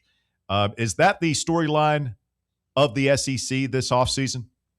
It will be the most anticipated game in the SEC since that 2011 Alabama LSU game in Tuscaloosa when they were ranked 1-2. I'm not saying these two teams will be as talented or be ranked 1-2, but as I think back to my time of covering this league, that's the only game over the last decade plus that will come close to this one. It will be, I'm actually in Oxford right now and spent some time with Pete Golding earlier. That weekend, there's going to be hotels going for $2,000 a night. There'll be national media. Game day will be here. I'm sure Lane will conduct himself with the utmost integrity that week on social media. I bet he doesn't poke at anybody or tweet anything. And you guys know what that's going to be like. And it's surreal to think that, all right, he built this team. And hey, whether you like Lane or can't stand him, he built the program to be a championship caliber program, and he got him there last year. He got a chance to go to LSU, and he bolted. And that's something that maybe that'll stick with him for the rest of his career. But I know he feels like he went to a place that's going to give him year in, year out a better chance to win a national title. Well, he gets a chance here in his first year with a roster that's going to be $50 million to prove it. And you guys know what's going to happen. If he waltzes into Oxford on September 19th and they lose to Ole Miss, you better strap it on pretty good because it's going to be – it will not be a pretty sight in Baton Rouge. So you've been on this tour of a lot of programs and coaches across the SEC and the Big Ten, but specifically with the SEC, are you hearing from some of these coaches like thoughts on moving to the 9-game schedule? Because that's been obviously a big talking point for us, particularly for a program like Tennessee, whose schedule is shaping up to look pretty tough next year. going to that 9th game is going to be interesting. Any feedback you're getting from some of the coaches you're talking to? Yeah, none of them like it. That's the feedback. Yeah. And they especially don't like it now that, the playoffs still going to stay at 12 teams this year. Now, I think that's getting ready to change. We're going to see expansion. It's just a matter of whether it's going to go to 16 or 24. And the funny thing is, Coach Heupel got a lot of flack when he told me back a month or so ago that he thought with, the way the landscape has changed in college football, that 24 might be the right number. Well, guess what? Every one of his peers in the SEC says the same thing. Even Kirby Smart told me last week that he's good with 16 or 24, and that typically in today's world that more is better than less, because Kirby understands when you look around the league, when they were playing 8 games the last few years, that there were teams that were left out of the playoff in the SEC that were pretty good teams. Texas, I think, could have done some damage last year. South Carolina 2 years ago was playing about as well as anybody when the season ended, but they didn't get in because they had 3 losses. So if that's going to be the case, and you play a tough schedule, you play a tough out-of-conference game. Texas lost, by a touchdown to Ohio State, at Ohio State, the second week of the season. Now, they lost a couple games, and you got on your games.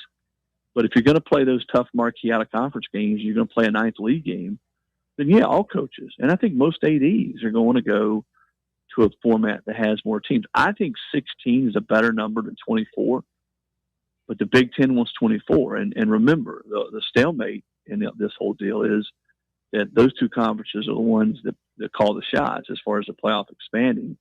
And they couldn't agree last year. So they stayed at 12. They're in Dallas now having discussions. I do think there'll be some type of compromise. My sense, guys, is that it'll go to 16 for a year or 2 and then transition to 24. Hey, Chris, really appreciate the time. Last thing for me here. I did see your comments on y'all and Bob's the RTI Lowdown this weekend, where you were talking about the quarterback situation here at Tennessee, and don't want to put words in your mouth, but you seem to indicate you would lean towards maybe Faison Brandon being the starter if he continues to progress this offseason. That more a case. I'm sorry, go ahead. No, I think if he plays if he has a good summer and he plays in the preseason the way he did in the spring, then yeah, I think he'll be the guy. And I don't think Josh Heupel will be afraid to play him. Josh played Dylan Gabriel as a true freshman the whole season at UCF. Now, he's got to go win the team. That's the thing, guys. That position, more than any other, the players understand who's the best guy. You can't fool them. So he's got to go win that locker room, and they got to know he gives them the best chance. And I don't think, in fairness to George McIntyre, we're far enough along in that process to sort of say this guy's the best or this guy's got the lead. I just think, given what I was told about spring practice and his ability to make plays and his upside, that unless he takes a step back, or maybe McIntyre takes a step forward in preseason camp, that he's got a great chance to be the starter. And one other thing I'd add: Josh Heupel's a quarterback. Okay, he was a great quarterback in college. He understands that you got to play the best guy. He understands that the players around him, when he was in college and now he's a coach, they know who the best guy is. And I think that's something to remember in all this, that he's a quarterback. He looks at it from a quarterback perspective, and he will play whoever he thinks gives him the best chance to win. So you're on this tour of cities. I see occasionally you'll post a couple eating establishments. So anything that's standing out to you, because you're racking up the miles right now.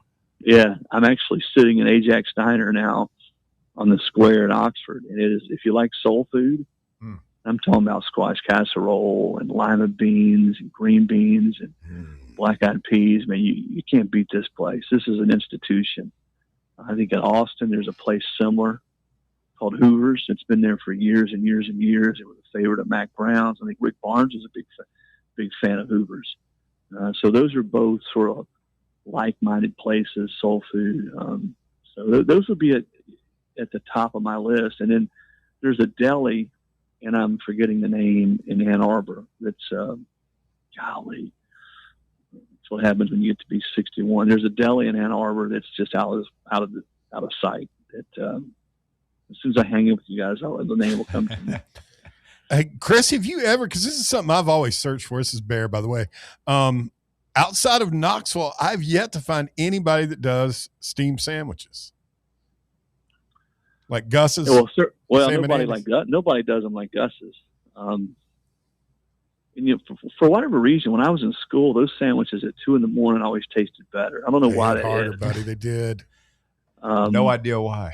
You know what? That's a good. I don't know. I don't know that I can think of anywhere else that does them. I'm sure there are. That's a distinctly Knoxville thing. Like there was, I remember years ago reading an article in the old Metro Pulse about like the history of the steamed sandwiches, and I wonder why nobody's ever tried it. Yeah, that blew my mind. I was like, "What do you mean they don't have?" I'm going to start looking now. Yeah. As I continue to make my way around college football, I'm going to start looking to see if I can find. Let me know if you more venues, more towns that have steamed sandwiches. But yeah, nothing like that. Hey, ham and smoked cheddar and at Gus's. Very last thing, and this is back to football. I can't talk about food right now. I'm getting hungry, but just something I saw on 3 in the last hour or two. Signetti was on with Andy and Ari, and he was saying, we were just talking about that crazy number that's starting to blow up with NIL and just money spent on personnel for football. Signetti insists, to quote him, our final number this year was closer to 15 million than it was 40 million. It's crazy, man. That guy is. And he was right. It was. I think it was right around 20. Yeah, it's what they spent on their roster last year, which is a lot less than a ton of school. It was a lot less than what Tennessee spent. Certainly, Alabama, Texas A&M, LSU. Wow. It was. But again, it gets back to evals, evaluating kids, and spending wisely and not overpaying. And, they brought in a quarterback who won the Heisman Trophy. It's going to be the number 1 pick. I mean, when you get it right at that position and you fill in the blanks around him, it's a lot easier. And they hit it just right at quarterback. And then had some older guys who had come with him from JMU that played out of sight. And Omar Cooper, he didn't come with him from JMU, but he was an Indianapolis kid who was pretty highly rated. And he took off, the last year or two. So development, evaluation, spending wisely, and knowing what's the right fit for your team and your locker room right now is you just got to be good at all those things, but you still got to spend money. I mean, Vanderbilt isn't, going back to my quote from Sarkisian being in the game. I mean, Vandy's in that game. They're spending a lot of money. Yeah. Everybody is. I bet you everybody in the SEC, not everybody, so there's 16 teams. I think of those 16, 10 are spending right at 30 or more. Hey, very last thing, I promise. Somebody on our live chat is mentioning Zingerman's Deli in Ann Arbor. Was that the one? I'm sorry, Bobby, cut out. What did you ask me there? Somebody on the live chat listening to the show said Zingerman's Deli there in it Ann is. Arbor. Bingo. That's it. Yeah, you got to go. If you're up there for a game or you're traveling through Ann Arbor, you got to hit that deli. It's outstanding. Their corned beef, their Reuben, man, it's as good as you've ever had. Yeah, I'm getting hungry too. All right, good stuff. He is Chris Lowe with On3 Sports. You can follow him on the social media platform formerly known as Twitter at CLowFB. Chris, thanks so much. You bet, guys. Thanks, have Chris. a good afternoon. You too. Chris Lowe of On3 Sports one more time on the program. A lot to unpack there. We got to take a quick timeout. We will do it. The Indiana roster spend. Talk about getting return on your dollar right there. The Tennessee quarterback battle. Faison Brandon's potential emergence as a true freshman this year. And the expansion of the college football playoff. We will talk about all that and more when we continue next here on Fan Run Radio. The Drive. Streaming worldwide at fanrunradio.com and on the free Fan Run app. This is Big Orange Country's sports talk radio superstation. Fan Run Radio. Knoxville. Hey, Knoxville. Surfside iced tea and vodka made with real brewed tea is only 100 calories, 2 grams of sugar with no bubbles and no troubles. That's right, zero carbonation, so it's easy to sip and enjoy. Headed to a game day or party at a friend's house? Bring an iced tea or lemonade variety pack from Surfside, or try their green tea and new raspberry tea vodka. Find the can with the sunset stripes this season. Surfside iced tea and vodka, sold at bars, restaurants, and stores near you. Surfside iced tea and vodka, sunshine in a can. Must be 21 or older. Enjoy responsibly.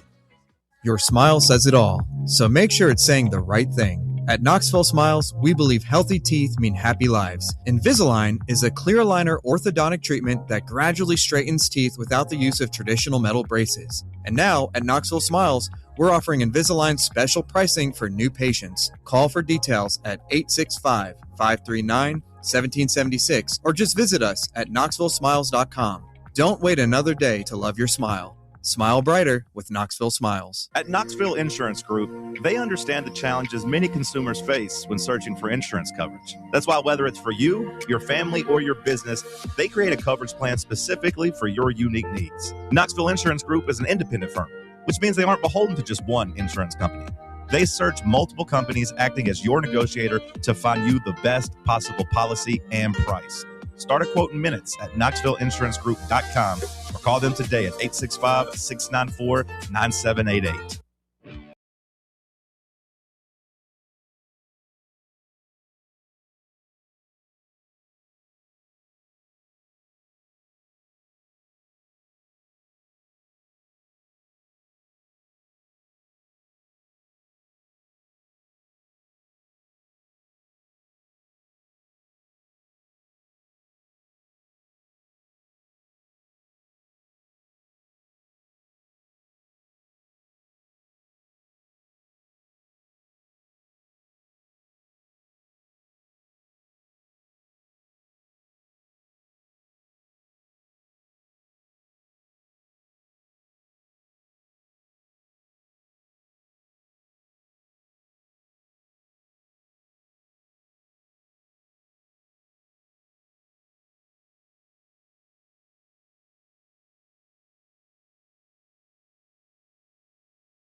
The top of the hour, and time for us to go to the Fan Run breaking news desk.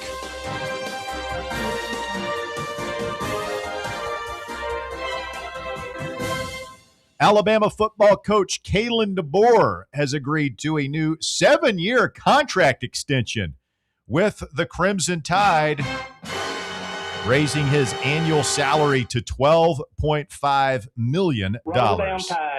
Weren't they about sick of him last year? Apparently not. They made the playoff, won a game in the playoff. Once Michigan came calling, apparently that got their attention. It's funny. I was communicating with CeeLo. He was a slight delay in joining us, and that was part of it. He was kind of nailing this stuff down because he's got the dialogue with DeBoer. But I got the impression it wasn't a done deal, but guess it was. Evidently. So, yeah, big. We got more breaking news. Ooh. Let's go back to the Fan Run breaking news desk.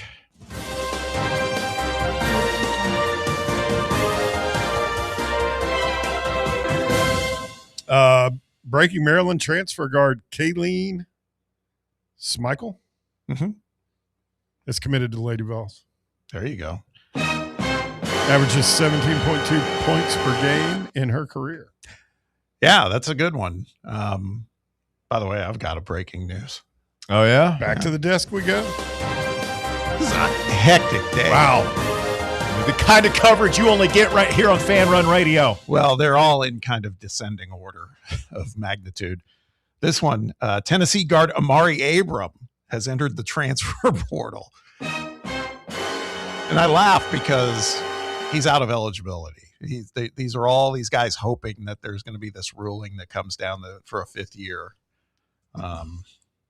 So we went from Kalen DeBoer being extended to Amari Abram entering the portal, even though he has no eligibility left. That's where we're at, right? That's now? what I was saying. They kind of went in descending order. Yeah. Where do you want to start? You got anything, Walker? You want to make it a quadruple here? It's kind of like we've all had breaking news. Got anything? I'll take the assist on the Kalen DeBoer news. There you go. Wait a minute. Oh God. Wait a minute. What you want to challenge the assist? No. I think we might have more, but I want to make sure. I want to make sure it's not fake. Let me check with my guy here. Showing me? Yeah, check it out there. Check with your guy. My guy Walker. Just showing him his phone. It's a tweet. I want to make sure it's the right one. Yeah, you should probably do that. Take your time. Wouldn't want you embarrass yourself on the show. No, here. of course not. We'll wait on you. It's okay. Yeah, please do. I wait on you guys all the All time. right. AJ DeBasanta? DeBanza. Wow. Is he at BYU? Yeah, He certainly He's was. like the best player in the country this past year. He's going to be the number one pick in the NBA draft. More Certainly than would. This is the Bear. You've been on this show for 7 years. You go to the breaking news desk with authority. You don't meekly mutter. I didn't say take me there yet. Well, he must have a brother named Ace. He does. He's going to UMass. When I first glanced down the tweets, very poorly written. Very poorly written. You don't tweet. have to This is a minute say it on show? the air. Like you can take a Well, minute because I and misread process it. I that. was like, what the hell is AJ, whatever his name is? DeBanza. You know who DeBanza. else has a little brother named Ace? No. Cooper Flagg. He certainly does, doesn't he? That's Ace right. Flagg. That's an awesome name. I mean, I just glanced down and they had it written out. It reads like AJ's transferring to UMass. I mean, this Pretty damn segment, major. like I had high hopes for it, but I try. You I know. thought we were set up with some Kalen DeBoer news. Could talk a little football. So, Just had a great interview. The with number Chris one Lowe. overall pick in the NBA draft is going to transfer to UMass. hey man, they're trying to wake up the echoes. He really wants to play for Frank Martin. So Chris Lowe of On 3 says that he feels like if Faison Brandon continues on his current trajectory, that he has a very good opportunity and kind of even leaning in his direction. Chris couched his comments a little bit, but I don't know. Like, is this more on GMAC not seizing the opportunity in spring ball, or do we feel like this is really Faison Brandon just being all that he's been cracked up to be? I think it's all about expectation, right? I mean, I think that everybody's expecting GMAC, you look at the pedigree, everything else, like, man, he's not lighting it up like we thought he would. But check out this freshman that's come in. I mean, I've bought into that. I got to be honest. That's where I'm at. It did surprise me that Lowe would, that he was his. Yeah.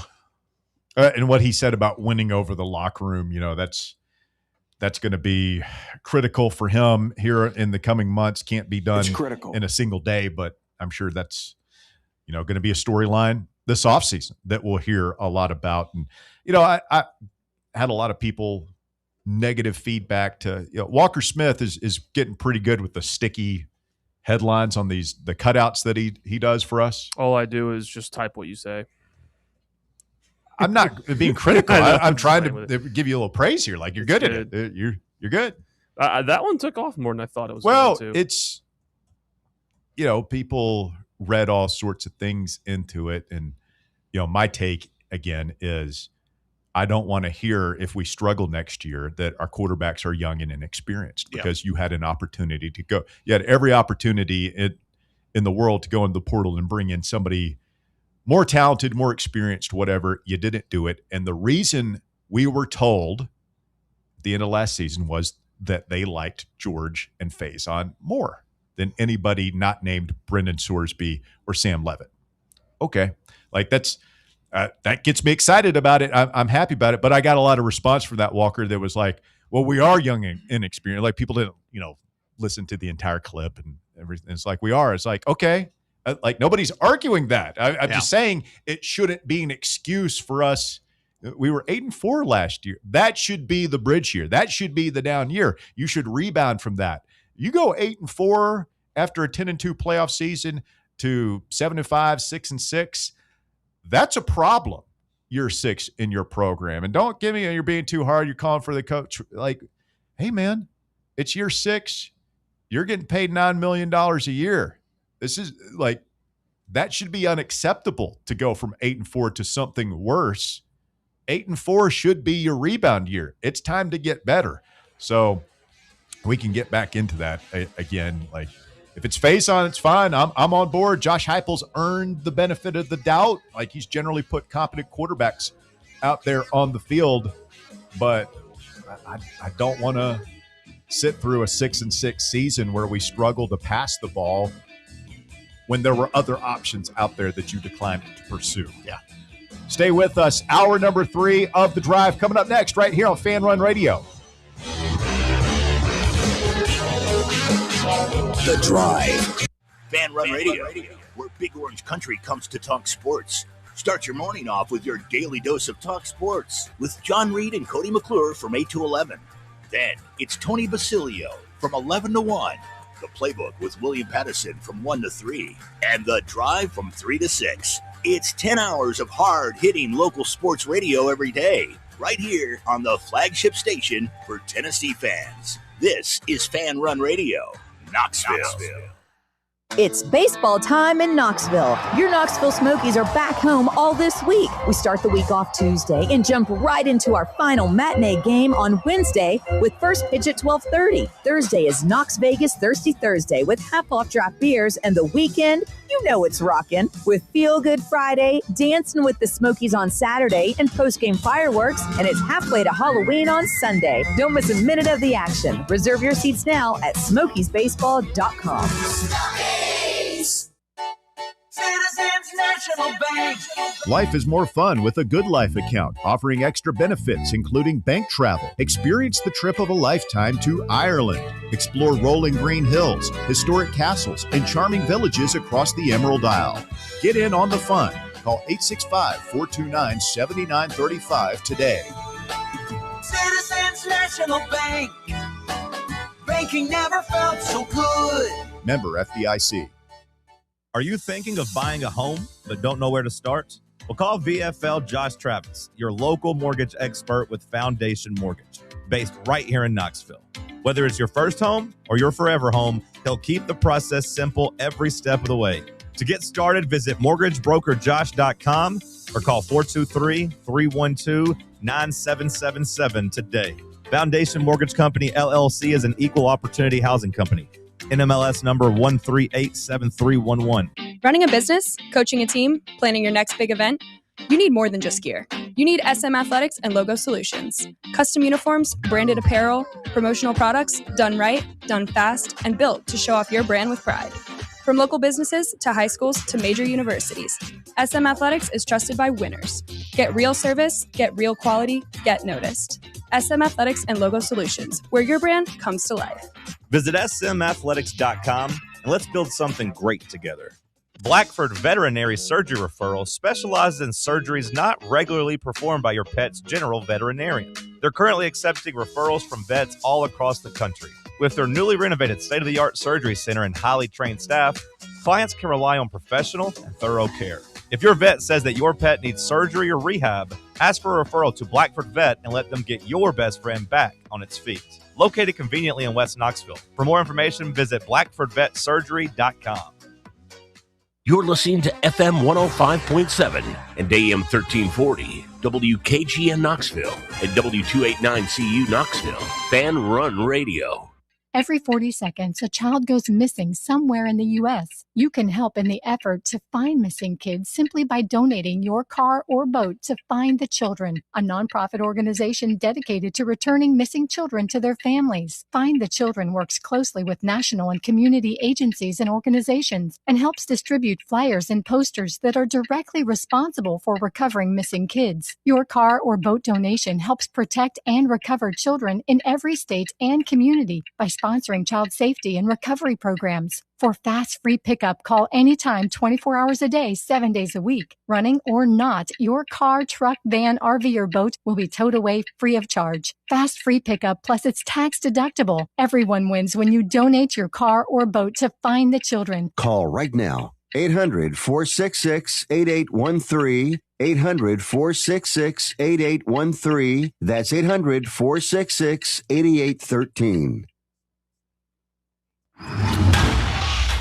It's time for The Drive's Top 5 at 5.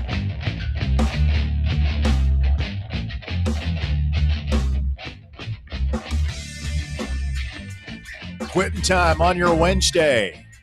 5 o'clock here on Fan Run Radio. I'm Russell Smith. Thanks for tuning in to our show this afternoon. We've got Walker with the top 5 at 5 to get us started here. Mm-hmm.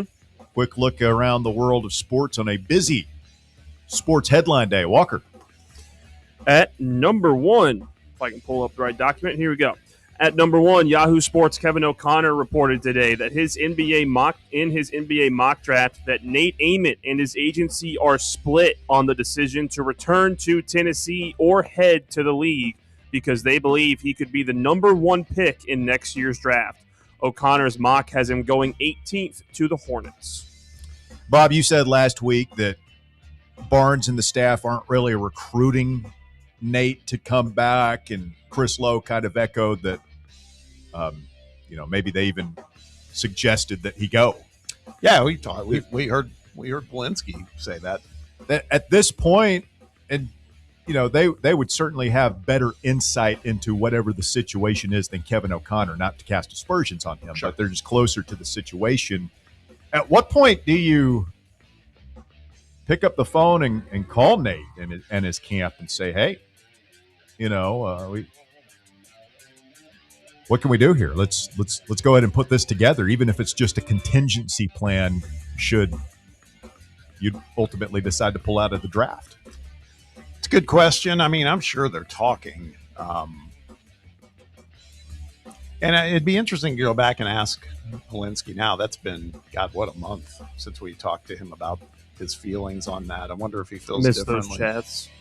I love talking to GP. Yeah, he's a good dude. I don't know. I mean, again, I think Rick's in a tough spot because I think he wants to defer to the kid and let him decide what's best for himself.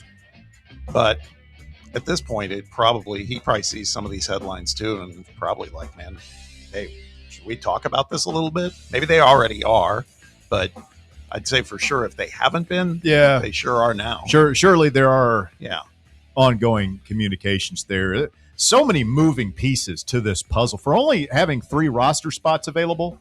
Yeah. Juke Harris going through the draft process, Nate going through the draft process. The Harrelson thing is interesting. Jalen Harrelson has not officially signed yet, has not been announced by the University of Tennessee. He's committed publicly, but it's not official. And then you've got all these big men that we're flirting with behind the scenes, and good problems for Rick Barnes to have, but you're like the biggest piece. You got to have either Nate or Juke, I think, to really be one of the top 10 teams in the country coming into next season. That's right. If you can get them both, we're having another conversation. Yeah. But you got to have at least one, right? Yep. Yeah, you need at least one. And honestly, if you really want to be considered in the type of Michigan, UConn teams of the past, both would put it in a situation where you have 9 guys that could start for just about a lot of other tournament teams. Because that's what Michigan was. Their mantra was, we have 9 starters. That's what we want to be. We want to have that kind of depth. At number 2, CBS's John Rothstein reported today that Tennessee basketball and NC State will play a neutral site game in Nashville next season. The game will reunite Rick Barnes with first-year coach and former assistant coach Justin Gainey after he left this offseason for the Wolfpack. The date is yet to be announced. So this is an actual game. Yes. Like, I thought it was one of those preseason scrimmage. It's a game. I mean, that's cool. Yeah. They going to get clobbered. Knock on wood. I mean, I'm sure Gainey knows that, right? Like, I don't even – and I love Justin Gainey. I really hope he succeeds there. But I haven't heard of any players that they've added. I'm sure he's cobbling together a roster. And he knows when he signs up for it, like, what the deal is there. Well, he's already lost 1 and possibly 2 players to their biggest rival, North Carolina. So Yeah. That's got to sting. Yeah. I just wonder if this is a one-off as well because it's neutral site. So it sounds like they're not doing a home and home. So maybe Rick was like, yeah, man, help get you started. Let's get together and play. Yeah, I don't know. You have a guy that's been working with Rick Barnes as long as he has. He probably would know what works against Rick Barnes if you work with him that long. So could be able to scheme up something. But you're right. I mean, just the talent level should be pretty different in that game. We won't know till then. You know he's not going to run it up on him either. Yeah. Probably not. At number 3, Alabama football coach Kalen DeBoer has agreed to a new 7-year contract extension with the Crimson Tide that raised his annual salary to an average of $12.5 million. The updated deal came after Michigan considered him for its head coach opening when it fired Sharon Moore earlier this year. DeBoer's buyout is now $10 million through January 2027, $8 million through January of 28, and $6 million through January of 29. I'm looking at their schedule. It's manageable. They've got a very manageable schedule as far as SEC schedules go. They open up with East Carolina. They're at Kentucky, home against Florida State, home against South Carolina, at Mississippi State. All games they should be favored in, right? Mm-hmm. Then they're home against Georgia, which will be a monster game, at Tennessee, at home against A&M, at LSU. So they have 5 very winnable games, and then they have 4, I would say, toss-up games. I mean, we're probably, like, at us is probably the easiest game of that stretch. What would you say? What would you, if you were setting a betting line for Tennessee at home against Alabama? It would be like what? Bama minus 3.5, 5.5. Like they don't know who their quarterback's going to be either. I would really say 3.5 tops. Yeah, honestly, just because it's here. And then they end with at Vandy, Chattanooga, at home against rebuilding Auburn. Like that should be 10. And if I'm an Alabama administrator fan, that should be 10-2 playoffs at worst. Yeah, even with their quarterback uncertainty. I mean, how did they swing that? They're just fortunate to be catching Florida State when they're down. Does anybody think Florida State's going to have any sort of meaningful bounce back this year? Probably not. No. But I mean, they beat them last year and they were bad. Every time I see anything It's about true. Florida State, they're cratering further. No, I mean, it's kind of like us last year, where our schedule was a lot more manageable than most other SEC schedules were, and we weren't able to capitalize. And now Heupel is on the hot seat a little bit because of it. Kalen DeBoer might face something similar if he doesn't get it done. Heupel's on the hot seat. Maybe you tone that. I said a little bit. Tone that I talk said down a just a little bit. I said a little bit. It's a little warm. You use the word hot seat. It just doesn't matter. You with a said little that bit. everyone's on the hot seat, though. It's true. I have said that stuff. At number 4, there's 2 games tonight in the first round of the NBA playoffs. First up, the Magic versus the Pistons, with the underdogs from Orlando up 1-0. Later on, the Suns play the Thunder in Oklahoma City, with the home team up 1-0 as well. Both games will be on ESPN. All right, Bear. You name a Magic. Did yesterday. Can't be the same one from yesterday. Yeah, you got to name a new Magic. It's a rule I just made up. I named one a guy for the Magic yesterday? Yeah, you did. Desmond Bain. Yeah, I've got no clue. You got nothing? I haven't started watching the playoffs yet. I'll Yeah, start here in a few weeks. but we spoke about this in depth 48 hours ago. Give you a bunch of names. I believe we've asked you both days already this week. Yeah, if it's the NBA, I really kind of tune out. Okay. What about a son? Can you name a son? Name a son. Kevin Durant. No. He is a Rocket. I love the. When did he move from the Suns? Good guess. This year. Okay, how about Devin Booker? Hey, well done. How about an Oklahoma City Thunder that's not Shane Gilgeous-Alexander? Probably wouldn't have gotten him. Of course. Oh, well, of course what's the guy's not. name? Russell Westbrook. He's on the. No, because No. when we Oh, my asked you to name a Magic 2 days ago, you said Shea Gilgeous-Alexander. It's true. No, I didn't. I said SGA because I didn't know what SGA stood for. I didn't want to sound like a knucklehead. No. No, you wouldn't want to do that.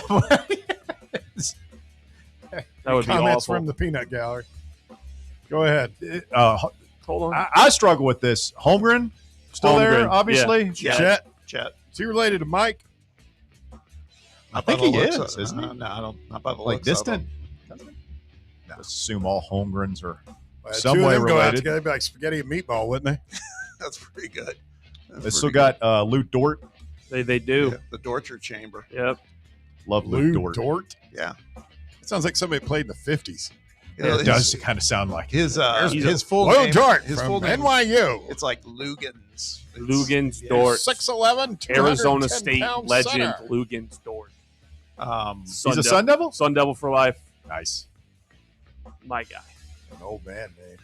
Alex Caruso also on the Thunder. Somebody mentioned the foul merchant from Arkansas is on that team. Do you know who he's referring to? Oh, I know who he's talking Oh, I love that kid, but I can never remember his name. He had the big afro, drew more charges than anybody ever in the history of college basketball, it seemed like. What was his name, Bob?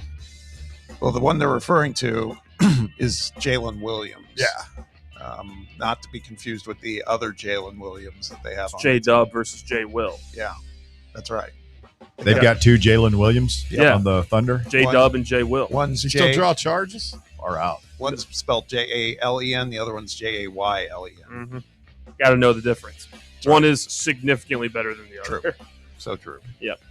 You know, we've been talking about salaries a lot as it pertains to roster construction on Tennessee and Indiana football and all that stuff this afternoon. ESPN has a great tool. Like you go there and you click on the team and go to the roster page, and it'll show you, name, position, age, height, weight, all that stuff, where they went to college. And then it shows you salary of every player on the roster. And it's just wild to see, like, Shai Gilgeous-Alexander making $38 million, obviously the highest paid player on that team. He's got a $60 million extension kicking in the next year or so. Yeah, but just imagine, like, you're in that locker room sitting next to guys who are making $3-4 million a year. Mm-hmm. Well, what's crazy about them is, like, they're so young that, like, Alex Caruso, who's, like, only, like, maybe 30, 31 years old, is, like, the oldest player on the roster.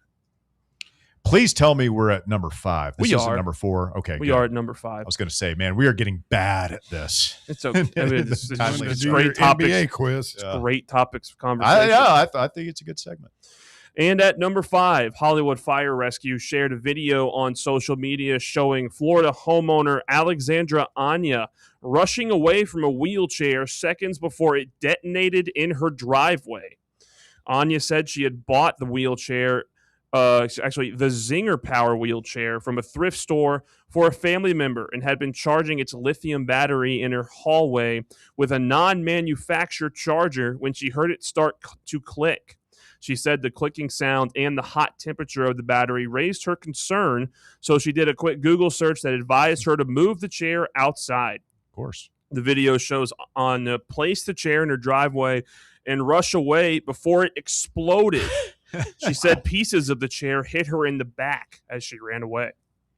So lithium batteries, they're really hard to put out. Yeah. I read those fires. Batteries are crazy now, man. I've been reading up a lot about them. I told you I'm in the market for a new vehicle. And are you going electric? Thinking of going electric? I think about going hybrid. Mm. And which I've been slow to come around on, but it's that technology is getting better. You own a hybrid, Bob? No. But some people say nothing wrong with them. Those battery, like specifically for Toyota. I'm a big Toyota guy, and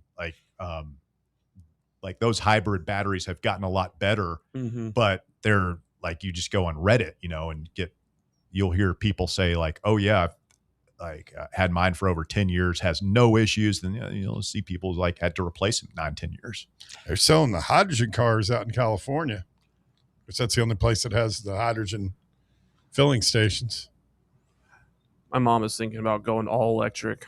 Mm-hmm. Just don't have all your cars all electric. Make sure you have one at least that's a combustion engine still. Yeah. Well, what happens if the power goes out? That's exactly right. You got to be riding around, and when the apocalypse hits, and we're Mad Max style, we'll be on Bob's car at the Guy strapped to the front, marauding with you with your guitar, oil drums on the back. I'll tell you what, though, if you could find one, the one that I'm intrigued by is a plug-in hybrid, and particularly for someone like you that's got a short drive to work. It's like I have a friend who's got one up in Louisville, and they don't put any gas in their car for the most part during the week because all they do is drive to and from work, and it's got a range of like 25 to 30 miles electrically, and you just charge it, plug it in every day. And that's it. You could get the Honda CG 125. What's that? It's the most popular motorcycle ever made on the planet. Get you anywhere you want to go. Do I strike you as a motorcycle guy? Why are you laughing? I just can't picture it. That's all. Russ coming out there with chaps. Yeah. Little Honda 125. Get 30 miles to the gallon on this hog. Helmet with the open face and the big visor on it. And it looks like Kazoo from the Flintstones. Leather chaps. Leather Gloves jacket with with the spikes on it. Yeah. All right. Thank you. I have thought about getting a scooter, though. Of course you have. You'll fall Okay. off. What's funnier? What's the funnier thought? Me on the big Harley or Bear on a scooter? Bear on a scooter. I mean, I can't even picture it. I can't. Me? I'm just picturing him like wobbling out of control, coming here into the parking lot, just eating it right on his, just skinned up, lying there. Telling you, when it hits the fan, motorcycles will be the way to go. I mean, I'd rather just have a bicycle. Because we're not going to be able to use electricity when you're going to ride around on a gets bicycle. Here. What are you going to be able to You're going to be able to fill your walker motorcycle on a bicycle up in an apocalypse? Is right up there. That's good too. I like that. Me on a motorcycle, Bear on a scooter, Walker on a bicycle. Yeah. What's Bob riding on this? Has he got a tricycle, a big unicycle right here? Oh God, no, thank you. Be in his bunker. The Baskerville bunker. Bob's going to be on a boat in the middle of the ocean somewhere, avoiding all of us. There you go. Knocking on the window at the Baskerville bunker. Bob, the fallout is all around. Let me in. Who's this? Who are these guys? Who are you? I'm in for It's Davis. me, Russell. Bob, let me in. Just looking out the window, petting my dog. I don't know these guys. Holding a cat, stroking it. And you are? What's your name again? I'd have a better shot at getting in Nagy's bunker, I feel like. Where do I know you from? Coming up, Blake Lovell covers college basketball for the Southeastern 16. Of course, Tennessee, not the only program going through an extreme makeover, home edition right now. Other SEC teams doing it as well. It's a lot to keep track of. We'll find out who the winners and the losers of the portal so far have been with Blake when we continue. It's Fan Run Radio. Back with more right after this. The Drive. Can't get enough Fan Run Radio? Be sure to like and subscribe to our YouTube channel by searching for Fan Run Sports. What kind of day is it? It's a White Claw day. Grab a pack, grab your friends. Everything else in life can wait. Your friends shouldn't. Let's go. White Claw. Grab life by the claw. Please drink responsibly. Hard seltzer with flavors. White Claw Seltzer Works, Chicago, Illinois. Fall fans, reimagine your home at Broadway Carpets and Flooring for any remodeling or building needs. With a variety of carpets, rugs, hardwood, vinyl, and stone, Broadway has all the flooring and installation options you're looking for, including pet-resistant products like Pet Perfect Carpet from Shaw Floors. Visit their showroom in downtown Knoxville or the location in West Knoxville located on Kingston Pike near Pellissippi Parkway today. Hi, I'm Dr. Jacob Wolko. Here at Knoxville Smiles, every smile is unique and every smile has a story. We would love to get to know you and help you smile brighter with confidence. If you've been looking for a dental home that treats you like more than just a set of teeth, we would love to welcome you to the family. Please give us a call at 865-539-1776 or visit us at knoxvillesmiles.com. Smile brighter with Knoxville Smiles. A brand built in Tennessee and born from the love of the game. Inward Half revolutionizes golfing comfort. Crafted by a former pro and dedicated enthusiast just like you, our luxury performance wear guarantees you stay cool and comfortable through every swing and every day. We're not just a brand. We've set out to create a lifestyle for those who understand that impeccable style and premium performance are a hole-in-one. Enjoy the walk-in with Inward Half. Hey, Vols fans, Cody Brown here. I grew up right here in Tennessee and know what it means when someone says, I've got your back. That's why you can trust Farm Bureau Insurance of Tennessee. Whether it's your home, your vehicle, your family's future, or the business you built from the ground up, we will show up for all of your insurance needs. We are Tennesseans who understand what matters, which is doing right by you.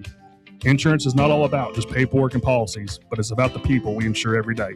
So if you want insurance that hits home, give me a call at 865-992-3871.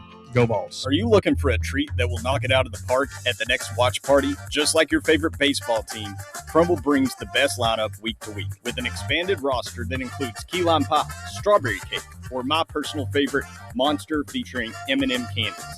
Let Crumble treat you to the best cookies in the game. Download the Crumble app and start earning rewards. You can even vote monthly on what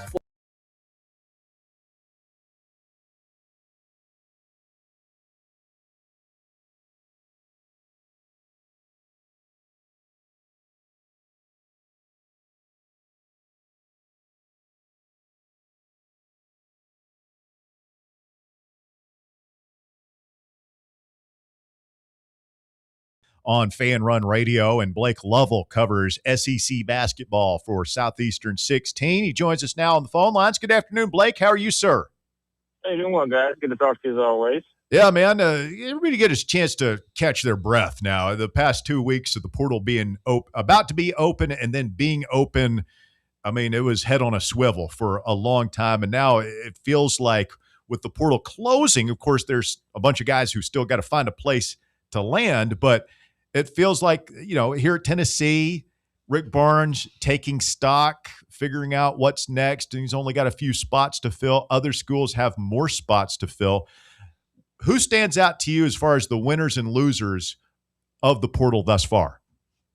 Yeah, I mean, I think in terms of just, looking at the top teams, I mean, Florida has not done a lot in the portal, but when you consider how many guys they're probably going to bring back, if they can get Denzel Aberdeen a waiver, then I think, that could be the difference between Florida being the number one team in the country heading into next season or not, just based on where their roster's at now.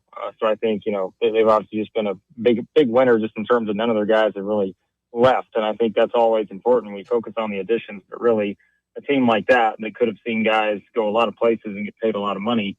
They're pretty much going to have most of those guys back in the fold. So I think Florida's got to be up there. I mean, Tennessee, as you guys have probably talked about, I think certainly when the portal started, you saw kind of the guys that were exiting, and you were just kind of wondering exactly how they were going to try to flip the roster a little bit, knowing that they were going to have some guys that maybe initially you anticipated, being in big roles next season, but now they're elsewhere. And what have they done? I mean, they've simply replaced most of those guys. They've still got to figure out, I think, a few things with the front court, but, they've added shooting, which Rick Barnes wanted to do. They've got, versatility with Harrelson, and just, you look at everything that they brought in. I mean, I love Terrence Hill. I think he's going to be fantastic. So yeah, I think Florida and Tennessee have been two big winners. The three, I would say, probably under the radar right now would be Texas A&M, and Vanderbilt. I think all three of those teams have kind of really established themselves as preseason top 25 teams in some cases, maybe of an A&M. But I think you can argue that Texas and Vanderbilt may be two teams that are preseason top 15 when you just kind of look at the makeup of where they're at right now. Hey, Blake, appreciate you joining us. And I do want to get to Vanderbilt here in a few minutes. But sticking with Tennessee for a second, you may or may not have seen today, it's dominated a lot of the discussion on our show today. Kevin O'Connor's piece from Yahoo talking about where he's hearing behind the scenes that maybe the Nate Ament camp is a little more undecided on what he wants to do as far as maybe enter the NBA draft, but does he stay or not is the question. My question to you is based on what you see with that Tennessee roster and the prospect of potentially Juke Harris coming, and you already got Jalen Harrelson in the mix, et cetera. Is there enough, it sounds crazy. We love the dilemma, but is there enough room for all the minutes that these guys should get if Nate decides to come back? Yeah, I think it's a fair question, especially like you said, if you're looking at it from the Juke Harris angle and really trying to figure out exactly where all of these go. And I think that's where I'm most curious to see what a guy like Tyler Lundblade, kind of just the expectation for him. I mean, we know exactly what his biggest strengths are in terms of shooting the ball. What is that exact minute total if we're looking up in December? How many minutes per game is he playing? Is he the kind of guy where they can't take him off the floor? Because he gives them that dynamic that maybe they don't feel like they have elsewhere just in terms of his numbers? Or how does that shake out? And then I think you're also looking at, certainly the expectation would probably be that Miles Rubin, would start off the bat because he's your 6'10" guy. Certainly you expected the evolution, I think, of Dwayne Brown entering his next season and so forth. So I think it's one where you could shift a little bit around to where I do still think you would be in a pretty good spot. Again, just by adding, if you were to add both. I mean, again, I think that's the big thing, just based on the size element and having both of those guys. It'd be a pretty fascinating experiment, I think, for Rick Barnes. And it would, obviously, you guys know, look a little different than it has the past couple of seasons in terms of just the roster construction. But, he did make it clear he wanted to have shooting. And I think that's where, one or both of those guys coming in, I think is going to be significant because already, like I said, I would probably look at Tennessee as no worse than a top 15 team right now. And if you were to, have some sort of combination of the two or even one of them, then I think you're looking at a team that's probably going to be close to that preseason top 10. And it really is just a matter of seeing how the minutes would shake out and, whether or not some of these guys that maybe came back or coming in as underclassmen may not exactly have the role that they would have expected. Talking to Blake Lovell, Southeastern 16 this afternoon here on Fan Run Radio. And Blake, you mentioned the Todd Golden situation there at Florida. And obviously he's putting together another wagon. A lot of those guys going to run it back if he's there next year. And, of course, that's fascinating. He didn't do a ton to quell that speculation today. I guess we'll see what happens with Steve Kerr at Golden State. But then you get into the whole, Billy Donovan's out there. Of course, he coached at Florida. You got to imagine that would be a prime job, would attract a lot of interest. How do you see that thing shaking out? Do you think Todd Golden is back in Gainesville next season? Yeah, I'm sure as everyone kind of looked at, if you were online today, kind of the way he responded to it, I'm sure it didn't quiet any concerns for Florida fans, just because, as I pointed out on our show this morning, I'm planning to is much different than I will, and I think, in all honesty, it's smart. I'm planning to take out the garbage tonight, well, honey. That's what I did. I'm like, I'm planning to have a sandwich for lunch, but I may change my mind and, go get something else. But I think it's one where you think about, like, the whole contract extension, I think, is still out there. I think someone had said, doesn't know if the ink's dry on that yet. So, like, you have all these questions, and I think it's smart probably for his perspective to kind of know how to word this to where, there is that slight out should things change or should, you kind of get into a bidding war or something like that, if that's how it plays out. And I know, listen, there's a lot of Florida fans who were basically, yesterday kind of telling us, look, guys, there's no way that Todd Golden's leaving if Thomas Houck comes back. And I'll just be honest, I've kind of heard the contrary. I don't know that was just simply, hey, Thomas Houck comes back, that means Todd Golden's coming back. I don't think it's that simple. Right now, I think it's probably kind of a hard bet to place because you just know kind of the backstory and the relationship he has with the Golden State Warriors and all this stuff. And so I think, I don't think it's a guarantee that he'll be back next season. And I do kind of look at it right now and would say, sure, if I had to make a prediction, I probably would predict that he would be. But I think there's still some kind of unknown elements in play to where you just never know with these kind of things. And you guys know that from covering tons of coaching searches over the years and the way coaches can change their mind and different variables get added to the table. But, if he is back, like I said, I'd be stunned if they're not either the number one or number two team probably heading into the season. Okay, as I mentioned a few minutes ago, let's talk Vanderbilt for a second. And this one was, of keen interest to us because not just because it's Vanderbilt and it's in state and all that stuff, but there was a lot of chatter over here, and I wanted to see if you were hearing any of this about the prospect of Tyler Tanner entering the portal. Because if he did enter the portal, I'm sure just like any power program, you would want to kick the tires on that possibility if he was available. The deadline's come and gone now. That doesn't mean all the paperwork's been processed that gets filed, but what were you hearing over there in Nashville? And also, you mentioned Vandy has acquitted themselves pretty well. They got T.O. Barrett today. They've had a couple other guys come, Sebastian Williams-Adams. I mean, Byington's still building a pretty solid program with or without Tyler Tanner, but with Tanner, they're going to be rock solid. Yeah, and I think, to me, the way I see it with how it's played out, and that's where Vanderbilt was kind of one of the teams off to a slow start in the transfer portal. You know, Vanderbilt and LSU, I think, were the last two teams that didn't have anybody on board.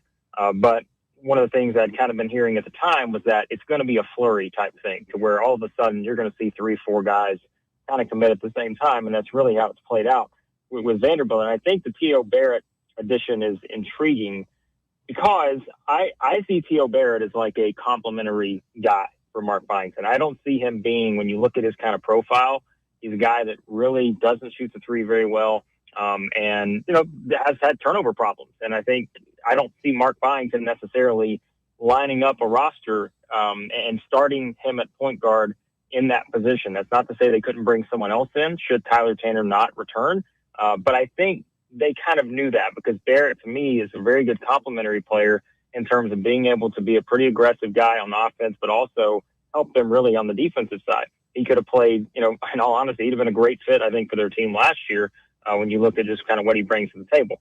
I would expect that the reason they're doing this is because I think there is some confidence that Tyler Tanner will be back. And I do, like you said, you know, talking about kind of, the deadline's come and gone doesn't necessarily guarantee anything, but I do feel like really from the start, they have felt like there has been a lot of momentum in their favor in terms of what they can do. And I think that's where, you know, and you guys have probably seen this debate, had this debate. Everybody wants to have the in-state debate, Vanderbilt versus Tennessee and all that. But I think certainly, you know, you've seen Vanderbilt really raise their financial profile in basketball. And I think they're willing to put the money into it now that they weren't when this whole NIL era started. And maybe that's just the difference in coaching. But I think they're putting a lot more into it. And when you look at the roster they put together, as I mentioned a few minutes ago, I mean, probably at worst right now, I mean, that's a top 15 roster, I would think. Talking with Blake Lovell, Southeastern 16 this afternoon here on The Drive. And Blake, you know, talk about T.O. Barrett, and it strikes me there's a bunch of these guys who are transferring within the conference, right? Jeremiah Wilkinson going from Georgia to Arkansas, Mo Diabate going from Kentucky to LSU, Aberdeen going from Kentucky back to Florida, Amari Evans leaving Tennessee to go to Texas. And it feels like that's just going to be the norm now. Do you think that trend of players transferring within the league, does that add to or take away from some of these rivalries? Yeah, I mean, it's just so unique, and it's different than obviously all of us are used to when you just see these guys. And, you know, people will certainly poke fun at Jalen Carey's comments over the years and all of that. And now he's at Missouri, and I get it. Like, that's, you know, there's fun to be had online with this, because it is kind of an absurd era that we're in. And we know that pretty much guys can do what they want and go to different schools each year. And that's kind of the thing. And so, it you know, and I think that's where it goes back to obviously the bigger discussion of, you know, the overall interest, and can you stay kind of attached to a team for a long period of time, knowing that you're just, you know, a guy's going to come in one year, he's gone the next.